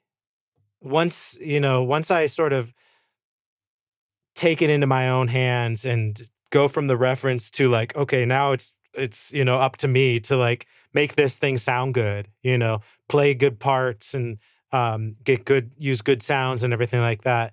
It inherently will not sound exactly like the other song, and then especially once you start putting on lyrics and top line and all that stuff, then you really start to go away from it. And it's like a lot of times someone's like, oh, this sounds like this sounds like that, and it's like, that's fine, but it's like, this is a ripoff, like that I never worry about that because I just know that it's naturally going to move into its own direction. Right. And if you don't use the same lyrics and the exact same melody, you're going to be, and then you're not going to be directly ripping. Yeah. And to answer your other part, I asked I'm lucky. I know some really, really great producers, that have done some incredible albums and records and stuff. And I asked, somewhat recently, started reaching out to them because I was just at this point where I was like, you know what, I really just want to get better. I really just want to be better. I want to up my level as a producer and as a mixer and as a songwriter and all these things. And one guy, he said, try to copy a track exactly and take like a song that you love and see if you can like completely copy it. And so I did, and it was a really great, I spent a whole day just doing that. And it was a really excellent exercise. And I was able to use some of those sounds and just sort of import them into a new session and make a song out of it that was my own, and I just kind of learned a lot that way. And I think it's a great way to learn. It's a great way to sort of tell yourself like, this is possible, and you could then go from there and be like, all right, let me change the key, move everything up a third and, keep this part and get rid of this part and add my own idea over this part and stuff, So I do that too, Yeah, that's a cool idea. And my roommate, Matt Mahaffey, many years ago had his studio upstairs and he'd gotten that advice from somebody. So I remember going up and he'd be up there like trying to figure out how to do some popular song and just do a copy version of it. That dude's amazing. It seemed like such a cool episode. I saw him on that Epic Recording Studios, and I still. Oh yeah, nice. I wish I could have like an hour with that dude to ask him how he set some of these things up because he was just like, I was blown away by that guy's studio. But anyway, yeah. He's a monster. I actually thought when I was getting ready for this interview and I was talking to Rodger, I was like, Mark strikes me as a bit of a Matt Mahaffey. Yeah. Just like creating everything, making all these varieties of music. If I could be doing what he's doing, yeah. Speaking of which, let's pivot over to some questions that came in from none other than Rodger Allen Nichols, who has also been a guest on the show. First one is, and these come from Rodger. He says, in the way that music is consumed these days, everything is an ornament, yet we don't even know what the Christmas tree is. How do you navigate the music biz regarding how it's consumed? How does that affect what you do in the sync world? What I found, I don't know if this answers that. That is that's quite the metaphorical question there. Yeah. When I first started doing sync, I was really pleased that I had found it because I was like, wow, a lot of the music that works for sync is what I like to do. Like I love doing fun, up-tempo, funky stuff with horns, soulful stuff, fun, silly, kind of quirky stuff, and so it was like, you know what? Like, screw what's cool, quote unquote, in in the Spotify New Music Friday or whatever. It's like I'm doing fun music that I love that people um I think a lot of people steer away from because they're trying to like find what that, like viral sound is or something, and I don't, and it's like I kind of gave up caring about that and just been like, you know what, I'm going to like really just make what I do sound good. And that being said, there was a process of like, how do I also make this sound modern? Because you don't want it to sound dated. That's like that's like the it's like the worst word in as a Right. producer can hear, is that this sounds dated. I hate, I just want to punch anybody that says that. But it's a reflection of, the truth, and that's the only reason why I get so upset, because like I know why did I do that? How do I make this sound, like it was made in 2023? And that's just experience, and being honest with yourself, in that sense, at the same time as like, yeah, maybe, that looks good on me, doesn't sound like what's in the top 10. That's my latest release. Yeah. But does it sound as good as something that was recorded, in modern day? And does it have like some, elements of what is, we're influenced by as producers in modern day, So speaking of which, that your new release, one of the things that struck me was how you cleverly released, he, get ready for it. Here comes my new single video clips on Instagram and stuff like that. And they all just have this great dancing and everything. Yeah. I was like, man, that's pretty impressive. That's some high-end video production. Maybe it was more clever than that. So how did you make your cool dancing Instagram videos for your upcoming release? And what things do you want to share with the rock stars about? Just like, let the world know about your music that's coming around the corner, and it's easier than you think, or any of that kind of stuff. Yeah, I mean, it's not easy. It's all this stuff is takes time, and you know, posting on social media and putting yourself out there. I think it's like, yeah, it's easy. It's easier than like digging a ditch, but it's because it's not like physical labor, but there's something, that's inherently somewhat difficult about it. But um I've always just done the best I can, and not like, put too much pressure on it. And in like you asked specifically about the dance videos, and I just took advantage of um some cool things that I found on Adobe Stock. I'll just open the kimono here, and like, Do it. get yourself an Adobe Stock account. If you don't want to like dance yourself, like figure out where you can find some cool videos like that and explore. And then, I did learn a lot about video editing because I created a video series when I was working for El Gonzo. Um, I have Final Cut Pro. I have I have Canva. I have, all these great tools that are actually quite easy to use. I mean, if you can figure out how to work a DAW, you can figure out how to work these things.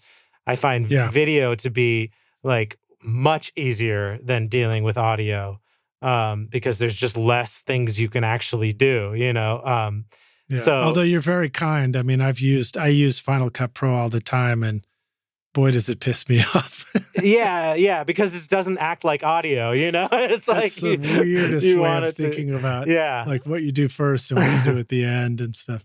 Yeah. But no, that's a good takeaway. I mean, and we do love these like open the kimono tips. It's like, yo, just go get an Adobe, stock video clip subscription or something, and there's a million videos out there, and then just steal. You can borrow them, and there's your music video. Yeah, it's not stealing. You pay for it, and Right, and I right. invested in a few things. It's like I'm gonna put a song out. I started doing this last year. I started like, investing in, good art. And I didn't want, even though I can make a decent album cover on Canva or, something like that, which which I do, and I have nothing against. It's like, oh, I know some good artists. I'm gonna pay them to make my artwork because I really want to, like, you know, uh, find just ways of investing in my release and making it a little bit more special. Paying for Playlisters Club, which is just a way of getting it out there because there's I don't have a whole. I'm really glad that I've done all that, like the videos that I have, because you were able to learn a lot about me that way and stuff. But I don't really spend a lot of time these days doing that. I'm much more busy making music right now, and so Right. finding that balance can be difficult. And but I do, like, when the time comes, I will hunker down and take care of that. It's part of the job. Yeah. Yeah. Do you just sort of like give yourself a little window? You just say for these 2 hours, I'm just focusing on Instagram videos and back to Yeah. music and make Yeah. that part of your regular thing. Yeah, pretty much. That's the way to do it. And for a while, I was trying to do a lot of videos like TikToks and on Instagram and stuff, and I just had to give myself a little bit of grace because I would get like so frustrated I wasn't getting the take right or something like that, and I'd spend more time than I wanted to on it and everything, and then Or worse yet, is you go back and look at the view count, and you're like, "There's only oh yeah, 12 that's the other people that thing. looked at this." It can be very distracting. You're constantly looking at your phone to see how many people are looking at it, and I just Yeah. don't. I'm trying to just stay in my own little happy bubble and not let things like affect me like that. But that said, it's like, oh, this is taking too long to set up a camera and do this and that. Let me just find an easier way to do it. And that's with Yeah. those with That Looks Good on Me. It was like, that was the easier way. It was just like, oh, okay. I want like cool dancing behind this music. Like it really, I thought it was a great way to tease the music because it is like real funky, good dance music, and it's like It is. any good dance. Like I can't dance like this. I don't know anybody that can dance like this. Like let me just see what's on the internet and just put my song behind it, and it's that easy, and then do some So now, titling. if you were going to do one for your Tequila Nights music release, what sort of, you would like find some dusty Yeah, old Western exactly. clips? I would find some dusty old Western clips. Exactly. That's great. I'm about to set a new release of a song called Trumpets, which is sort of like that. I mean, it's got this, you can look out for it. I'll be releasing it in December. I haven't even announced it yet. And it'll be already out. It'll be already out, yeah. And when you listen to this, my song Trumpets, and you'll see there'll be some imagery, that I pull up around that, and I just, I'm gonna do something. I'm not gonna do nothing when it comes to promoting the music. Well, we'll have clips to all that, links to that rather, in the show notes, Rockstar, so you can go check out Instagram and all that.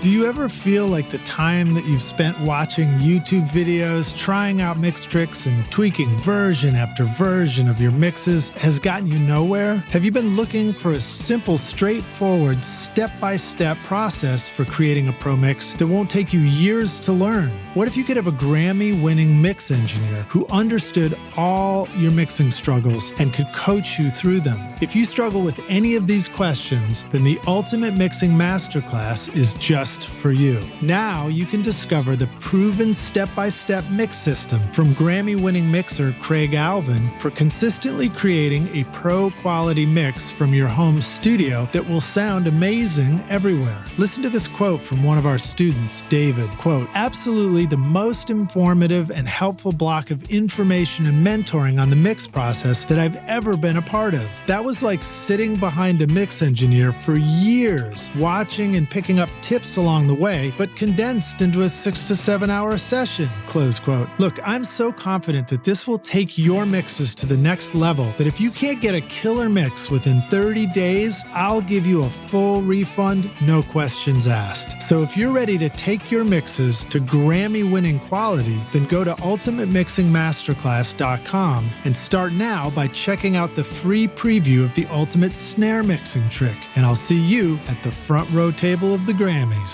Cheers. The song, the recent one, That Looks Good on Me, which is a great dance track, which is why the dance videos work so well too. A lot of great horns on there and horn arrangements. And so I'll pivot back to the next of Rodger's questions, which is, as a songwriter, how does that influence your horn arrangements? And then I want to reverse that and say, as a horn player and arranger, how does that influence your songwriting? Yeah. Horns are, it's amazing the impression they make on people, especially non-horn players, especially like when you're working with like producers who don't get to work with horns a lot and everything like that. It's like, you don't got to do much. I always try and keep it nice and simple. I try not to overthink it. This is just talking about horn arranging. I prefer, and I do a lot of horn sessions too. So I do a lot of like remote, like where people will send me their records and do the horns. And it's like, I always say like, wait until you got all the vocals tracked so that I can work around them.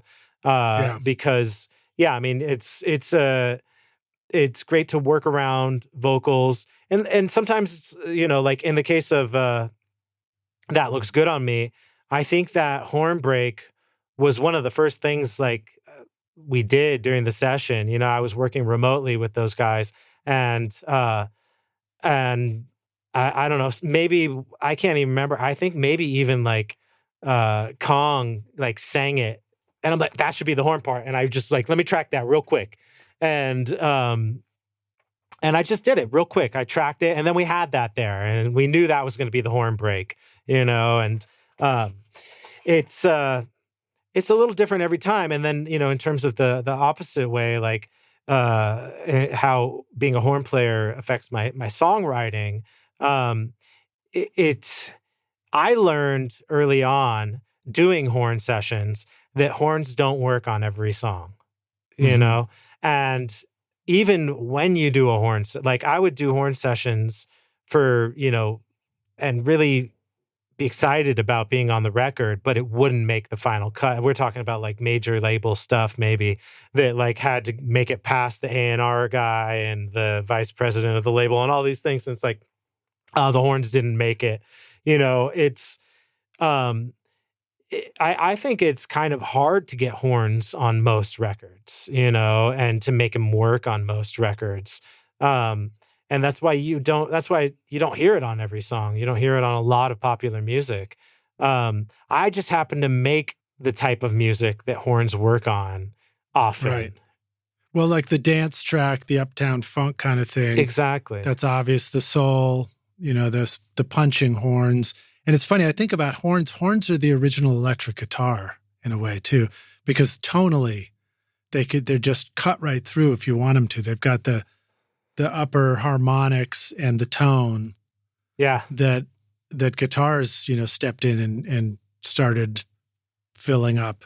And you also have the spaghetti Western version with the trumpet. And that was a little bit more like trumpet ensemble, or like what horns you play? Trumpet, trombone, sax, and flute. Yes.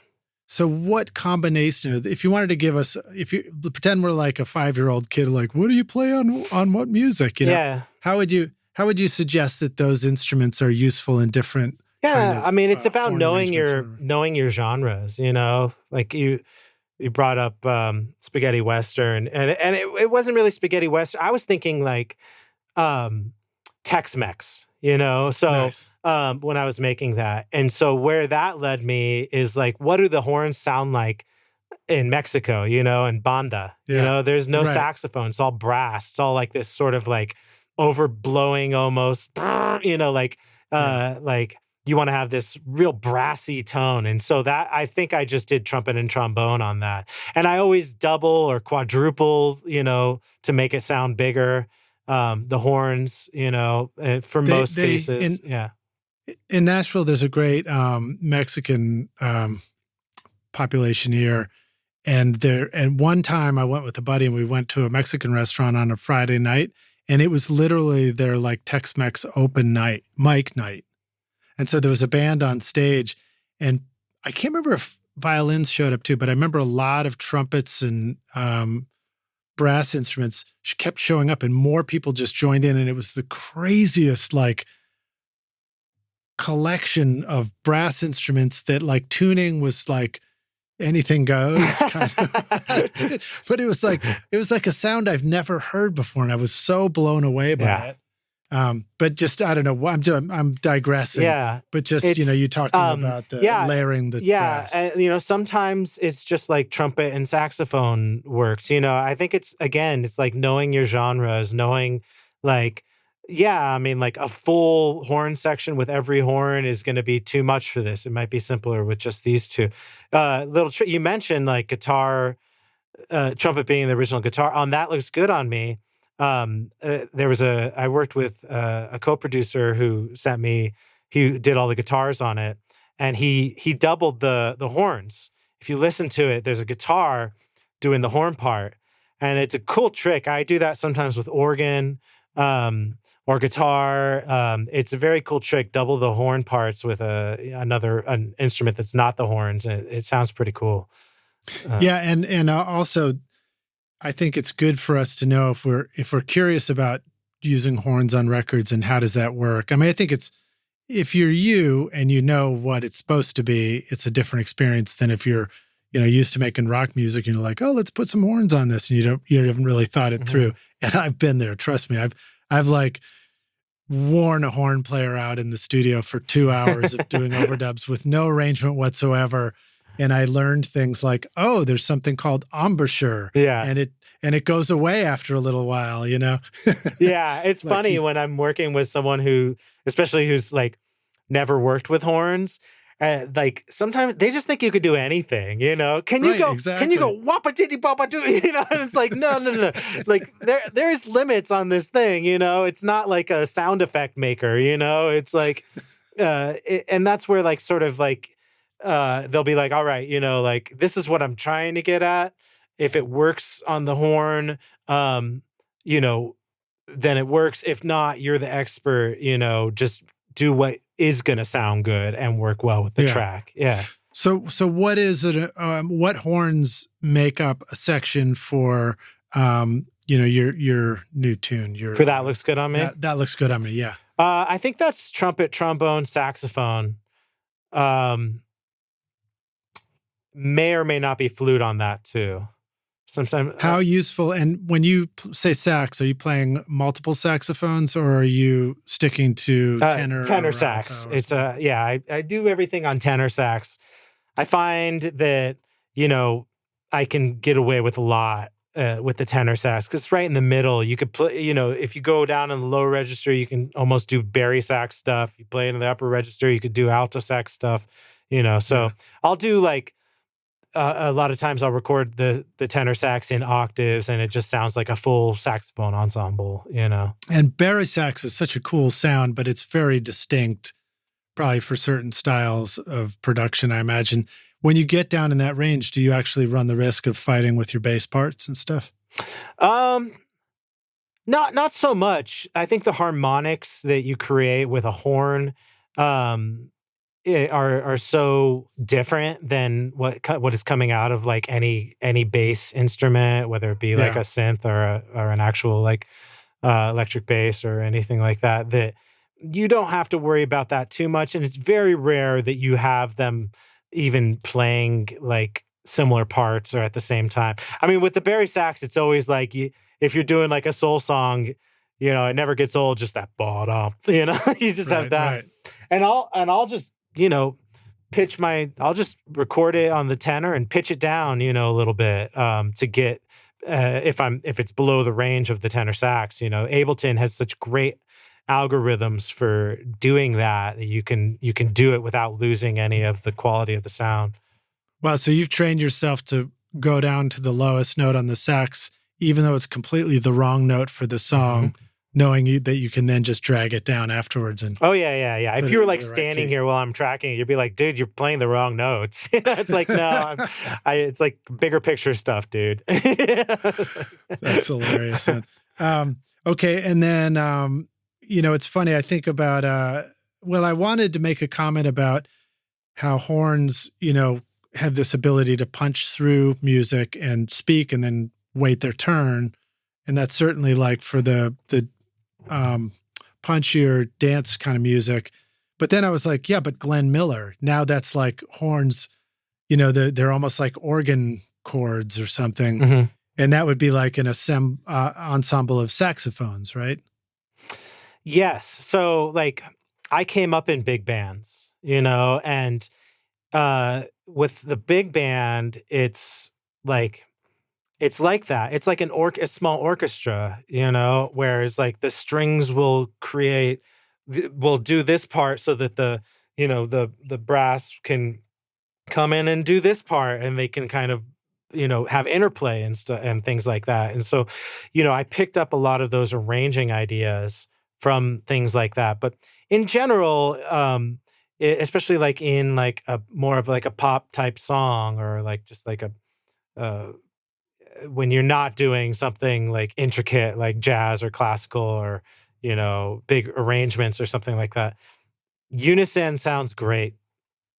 It works best, if Yeah. like that's what, you listen to, that looks good on me. It's all just unison. I didn't have to overthink it. Oh, what's a good harmony for this or anything like that. It's just played. Right. And the blend of all the instruments together creates just this fat horn section. You don't need the harmonies and stuff. That'll take away from it.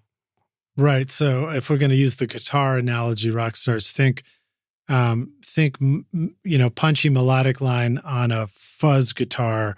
One of the first quick things you learn about fuzz guitars is the harmonies, don't necessarily work anymore. You got to just stick to unison lines to get a really great fuzz tone to cut through. Yes. Because it'll turn into a mess. These questions come from Rodger again. How do you create music for sync without losing your own musical integrity and sound like you're having a good time? That's again kind of going back to, I feel like when I discovered sync and the whole idea of doing it, it became like, it was like a light bulb. It was like a happy moment for me, because it wasn't a compromise. It was like, oh, like I said, we were trying to do like something that sounded like Uptown Funk, and I love nothing more than fun, funky, disco-y, up-tempo, exciting music. So I felt like, in one sense, what I do best naturally is what works well in a lot of scenarios for sync. I've had my most success, like monetarily, with soul funk music, for the most part. Now, have you, on the opposite end of the spectrum, have you come to know people who are making, totally different stylistic music from you, that it just simply, they find their own niche in sync music because that people think of them as the dark Dracula right music creator or whatever? Not so much. Like I think that you do have to know what you're doing, and you have to do your homework. And it's not saying that those are the only styles that work, because they're definitely not. There's definitely some parts of sync that you hear used a lot that I know I can't do that great, and I try to. And when you try, you get somewhere, you get something. It may not be exactly the what you're trying to get to, but it's going to be something, and it will be, unique and different because you tried, you put your best foot forward and you gave it your best shot. But I do find that, like, working with other people, for example, they may not want to put their artist name on the song, because it sounds so different from what they do as an artist. And what they do as an artist, like, just doesn't seem to go in sync, Right. It'd be like mixing brands. Exactly. And that's totally understandable. And that's why I started releasing music as Mark Rudin, because I was like, you go through, and even my last song is featuring Kong, and it's like, all right, if this isn't going to be a Kong song, at least, like, I mean, I have so much music that I make that I do want to share it. I don't want it all to just be sitting in my, you know, catalog being pitched. And if it never gets placed, no one's ever going to hear it. You know, I started to realize like, oh, I am the artist. You know, I mean, I'm the one that's has really spent the most time crafting this, and you know, in a lot of ways, as the producer, you know, even just put the thing together and initiated the sessions and you know, finished the song and all that, you know, and co-wrote it, and you know, I do a lot of lyrics, a lot more than probably people would think, you know. So I was just like, yeah, you know what, like that's fine, you know. And if it's not for you, then you know, maybe you'll be a featured artist, or you know, or whatever, you know. I'll release it just under my name, and the artist will be okay with that too, you know, or whoever. Right, because if you weren't putting the music out as an artist under your name, then your music runs the risk of just sitting on a shelf somewhere and never being heard because it didn't get picked for something. Yeah, right? Totally. Okay, so here's another question from Raj. In 5 years, this is the biggie, the big doozy. In 5 years, where do you see people writing for sync, and how will AI knock the low-hanging fruit out of the park? Another great mixed metaphor. Mm-hmm. And how does the industry try to make money from the writers? It's a little bit of a two-parter. Yeah. So I think that there's always going to be like any like good brand that is really doing well and is willing to you know, invest in marketing is going to pay for music. You know, any good director for film and TV is going to not want to compromise and is going to pay for authentic human-made music, like even in 5 years. Like AI, I'm already using AI. You know, I use Gullfoss plugin. I use you know, Ozone 11, and I use their mix assistant and stuff like that. And and that's fine. You know, it's always a tool. I use AI to write bios, you know. I mean, like the bio you read today, I you know, like sort of like worked on it in collaboration with ChatGTP, you know. It's like, you know, just because I knew like it's a tool, and I'm not concerned about it putting me out of the job, especially because because of my niche as a horn player.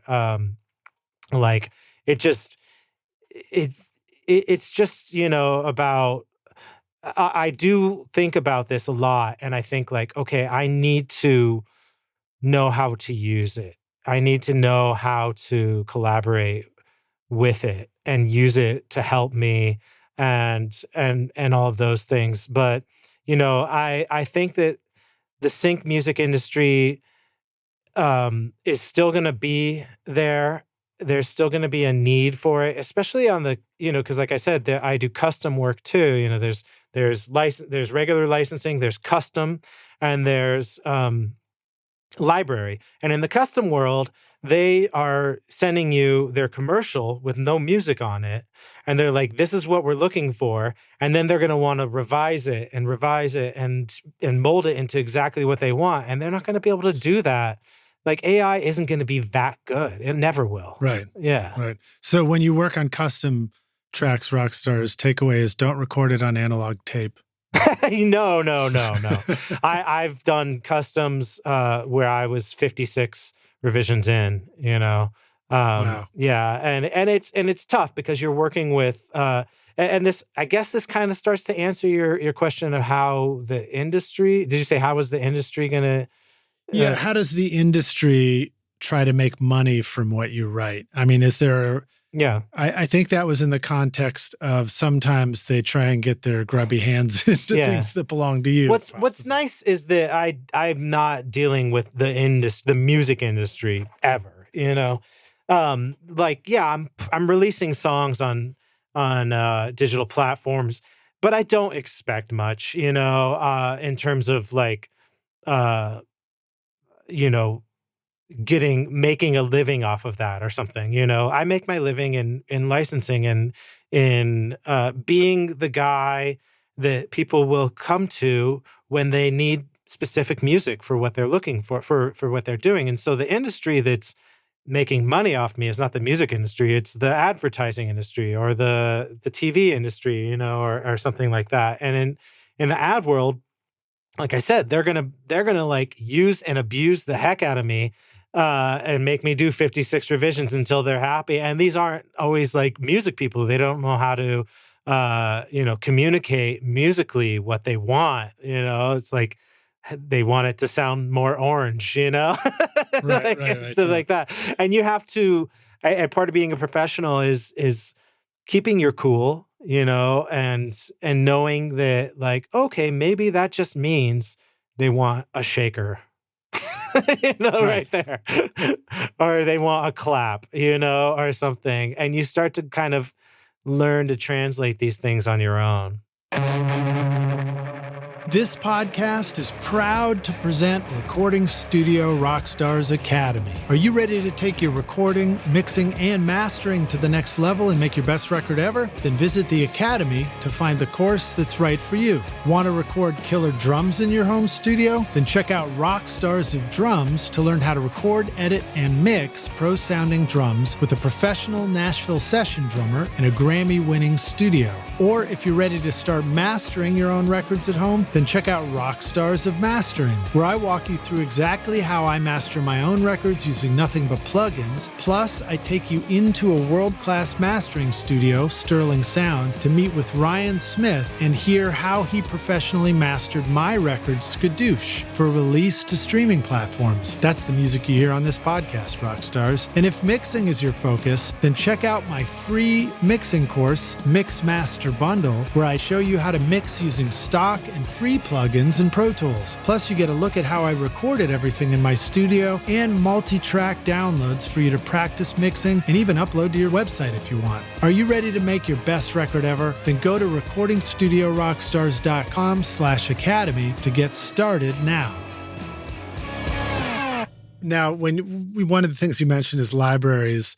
In my experience, I have made some videos for YouTube and I discover things like, oh, YouTube has a free music library where you can go choose music to add to your video that will be allowed. And then you notice that there are content creators there whose names will show up and you'd be like, oh, there's people, it makes you think, oh, I guess there's people who make this as part of their thing, making music for these libraries. And then more recently, I started using one called Epidemic Sound. And you mentioned a few too, I think earlier. And so there seems to be like a real opportunity to just make a bunch of fun instrumental music in styles in library music. Do you have any suggestions for rockstars listening who might, want to explore that? Maybe there's some of us who don't feel like lyricists, but we feel like we got a million ideas for making stylistic tracks. Absolutely. So yeah, even in the sync world, I recently went independent this year, and I started seeing more of the searches that the music supervisors were sending out, and I saw a lot of need for like instrumental music, like a lot, like it's almost half the time they're just looking for instrumentals. So that just, sorry, a slight digression, but in terms of the library stuff, there is a specific form, and I was lucky enough to have someone kind of help train me to do it. And you have to understand that you're creating music essentially for dialogue to be over, but it can't be boring either. It has to progress. Every section has to sound different. There has to be, maybe some kind of bridge or some kind of key change, chord change in it, so that it's not just, monotonous music. A lot of people think that they can get away with that, but you can't, and I'm currently working on a library order of 150 songs, Wow. and it's a lot of work. It's a lot to be creative every day like that. I have to crank out 2 songs a day to keep up with the schedule. Um, and what I would say, and this is what I'm going to do, is I've always there's those times where you're like uh, you maybe don't know what to do with yourself, but you want to make music, make an instrumental track, make it as compelling and as good as you can, and just keep making them. Because one day you may be able to get yourself into a library order, and you'll already have some done, or you'll be able to just you go back to the session and shift them so that they do work for that specific order. I do a lot of starter tracks, so when I'm doing a session, because I work a lot on Zoom, like I'll send, which will be like, the drum thing and a bass part and, guitar, sometimes some horns, maybe sometimes it'll be arranged a verse chorus, but not like completely finished, but just so I have something, a starting point when I'm working on a song with a collaborator or something like that. And Yeah. Yeah. and Like a and song those sketch ones idea. that don't get used, I can turn into an instrumental track sometimes, or things like that. It's like what I'm going to do after I'm done with this 150 songs is prepare for the next one that comes. Even though I don't know when the next order is coming in, I'm going to keep making library music, because sometimes you make some really cool stuff that you're like, wow, I should actually make this into a song. I should find a collaborator and write something over this, um, Nice. and mold this into a finished song, a full song. And it's always, when you're in this world, when you're in licensing, when you're in library, even custom work. I mean, even though it's a little less that you're gonna like have something that's already started when you're working on a custom. It's it you can never have enough material. It's somewhat of a numbers game. Yeah.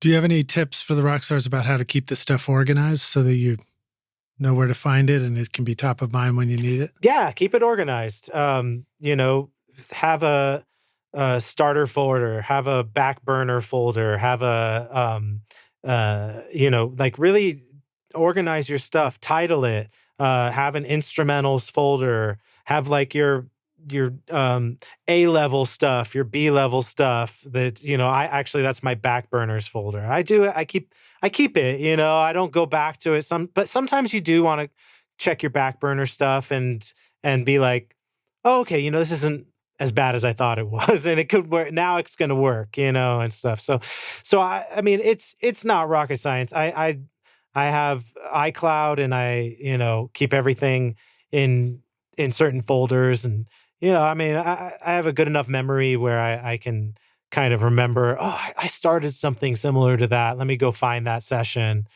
um, and back everything up, and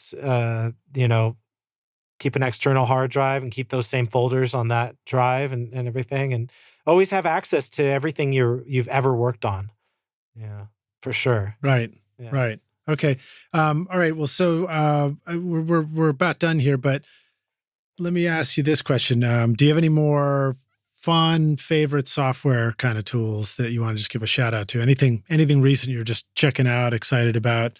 Plugins, software instruments. I mean, you didn't necessarily talk about your favorite instrument sources. Yeah. Well, so one of the best investments I ever got was my Kemper, which it just like changed my life, because before that I was messing with like Guitar Rig and stuff, which is all great, and I still use it even after. But like having something like having great sources that where you don't even need plugins is so much more valuable than any plugin collection.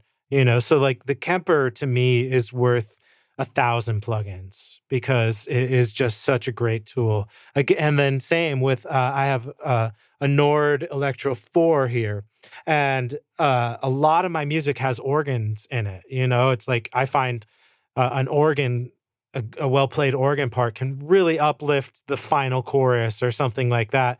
And doing that in MIDI is is hard because the way you want to play the organ is you want to move the drawbars as it's playing and stuff like that. You want to get that movement and stuff. So I like having the drawbars there and to Yeah. touch. But that's hardware stuff. I'm always like, I have guitars and stuff like that I play. I got a shaker right here. I got a tambourine right here because it's like, yeah, you can go on Splice and keep looking for tambourines, but it's like, dude, just play what you want to play. It's Yeah. like, Yeah. but like I use the Roland Cloud stuff. I know it's not the cheapest, but it sounds incredible because I don't have a bunch of synths around. But so I don't have a Juno, I don't have a DX7, I don't have like a Moog and all these things. I don't even have room for it. Nor do I want to like spend all my money on this stuff. So I find that that stuff sounds really good. Like the Roland Cloud Juno 106 is probably my most used soft synth. I have like 3 sounds that I use on it that I can mess with the cutoff and use it Right. in different ways. And then probably my most used plugin for production is called oops, I don't want to mess up this recording, but Shaperbox. Oh, yep. This for sidechain compression kind of EDM sound. Everything. I wanted to, for the longest time, I was trying to figure out how do I do that gated guitar thing where it's like doing like six, like da, da, da, da, da, da, doing like cool like 16th notes on the guitar gated, and it's like I'm Yeah. messing with gates and everything like that. I finally, found a way to do it with Shaperbox that's just like you can't miss, and I can create Do you that set that up where sound. you hear it? Do you set that up where you hear it while you're recording the guitar, or you play the guitar and then do it as a mix effect? Actually, I will play the guitar and then, but knowing that I'm gonna do that to the sound. So, like, let's say Yeah. I want, that to be part of the bed of the track, that sort of 16th note gated guitar thing that's happening. I'll just do whole notes on the guitar, make them sound as good and clean as I possibly can, and then mess with it afterwards with Shaperbox and not only can I get that gated effect, but I can make it pan, and move, and I can add a distortion along with the gate that will like trigger, and you can go through all these sounds. It's an incredible plugin. It's for production. It's one of the most useful plugins you can have. I would suggest that highly for anybody to get. Yeah. That's awesome. Yeah. Awesome. Well, let me go to our closing question here, Mark. This one is hypothetical, and we're going to take the Wayback Studio machine, and you get to go back and find that young Mark who's just landed in Mexico and he's building his first studio, or maybe you go back further than that, and you say, "Hey, I've come back in time to give you this one bit of advice. Here's the single most important thing you need to know to become a rock star of the studio yourself one day." What advice do you feel like you'd like to go back and give yourself if you could? What comes to mind is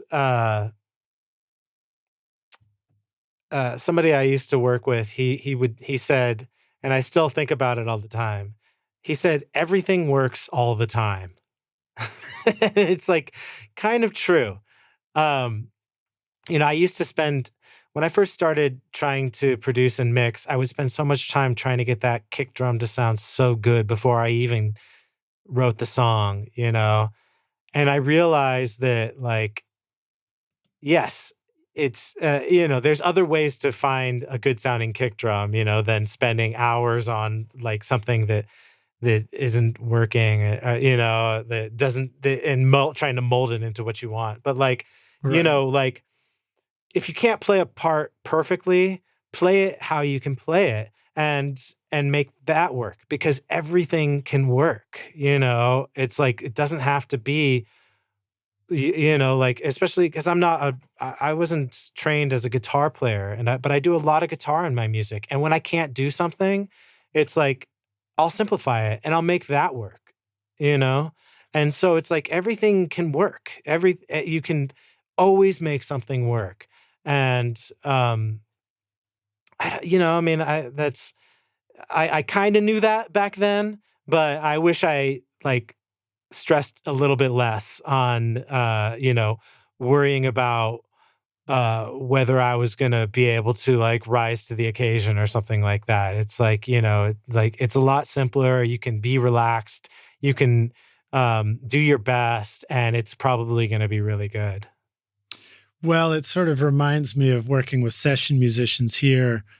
And sometimes, a guitarist would come into play on a song and they do a part and I'll hear them just like play these really simple chords.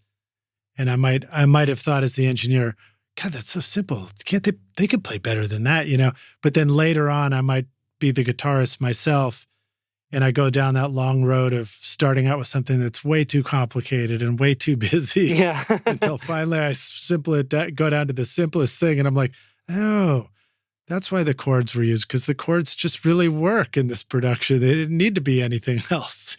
Yeah, yeah, and you make that work, and yeah, and I just to tell myself just like if you're trying your best and you're being honest with yourself, then it's good. It's good, Yeah. like yeah. Well, dude, thank you so much for being on Recording Studio Rockstars with us. Totally a pleasure to meet you and hang out with you for this podcast. Please let the rock stars know where can they go find out more about you if they want to check out your work. If they've, I don't know, maybe they've got an amazing song started and they need to figure out what to do next. I don't know. Where do you want people to check you out? Yeah, for sure. Go to my website, markrudinmusic.com. That's where you can, have access to like all my socials and follow me on Spotify. I'm always releasing music. Mark Rudin on Spotify. You can email me, markrudinmusic@gmail.com anytime. If you want horns on your song, if you just want to like talk, I'm always down to like set up a hang, a Zoom hang or whatever. If you want to collaborate, it's easy to just be like, hey, yeah, let's make one. Let's make a song. Why not? Hey, maybe they're making movies and they just need great music. Yeah. So you can reach out to me, directly on my Gmail, markrudinmusic@gmail.com. Go to my website, Instagram, Mark Rudin. Everything is Mark Rudin. And really like go listen to the music on Spotify. That's that helps a lot. I appreciate that a lot. Yeah, sure. And then Rockstars, because we know, of course, you're listening right now and can't read. MarkRudin. That's right. So now you got it. Now you got it lodged in your memory. Mark, what a pleasure hanging out with you, dude. Thanks so much for joining us on the podcast. Rockstars, thanks for taking time to listen and hang with us. And Mark, I look forward to meeting you in person. See you around the studio. Absolutely. Thank you for having me. This has been great. All right, dude. Pleasure. All right. Talk to you soon. Cheers.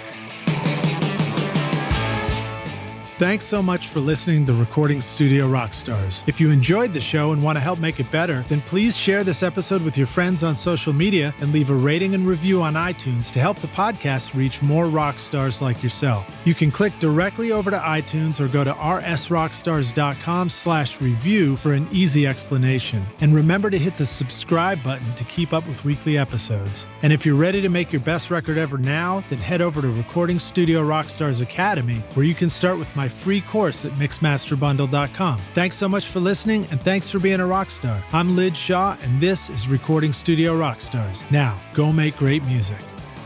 Recording Studio Rockstars would like to give a big thank you to our awesome sponsors who help make this episode possible. Lewitt, Grace Design, Atom Audio, Native Instruments, and Isotope. And remember, at isotope.com and nativeinstruments.com, use the coupon code ROCK10 for 10% off any plugin purchase. If you enjoyed Recording Studio Rockstars, please check out our sponsors using the links in our show notes, because it's a great way to help support the show. These are all things I highly recommend for your studio. They're going to help you make your best record ever. I would also like to thank our fantastic team here at Recording Studio Rockstars, Vlad Weselchenko, Braden Stremming, and Liz Hulitskaya. Thanks so much for listening, Rockstars, and we'll see you in the next episode. Cheers.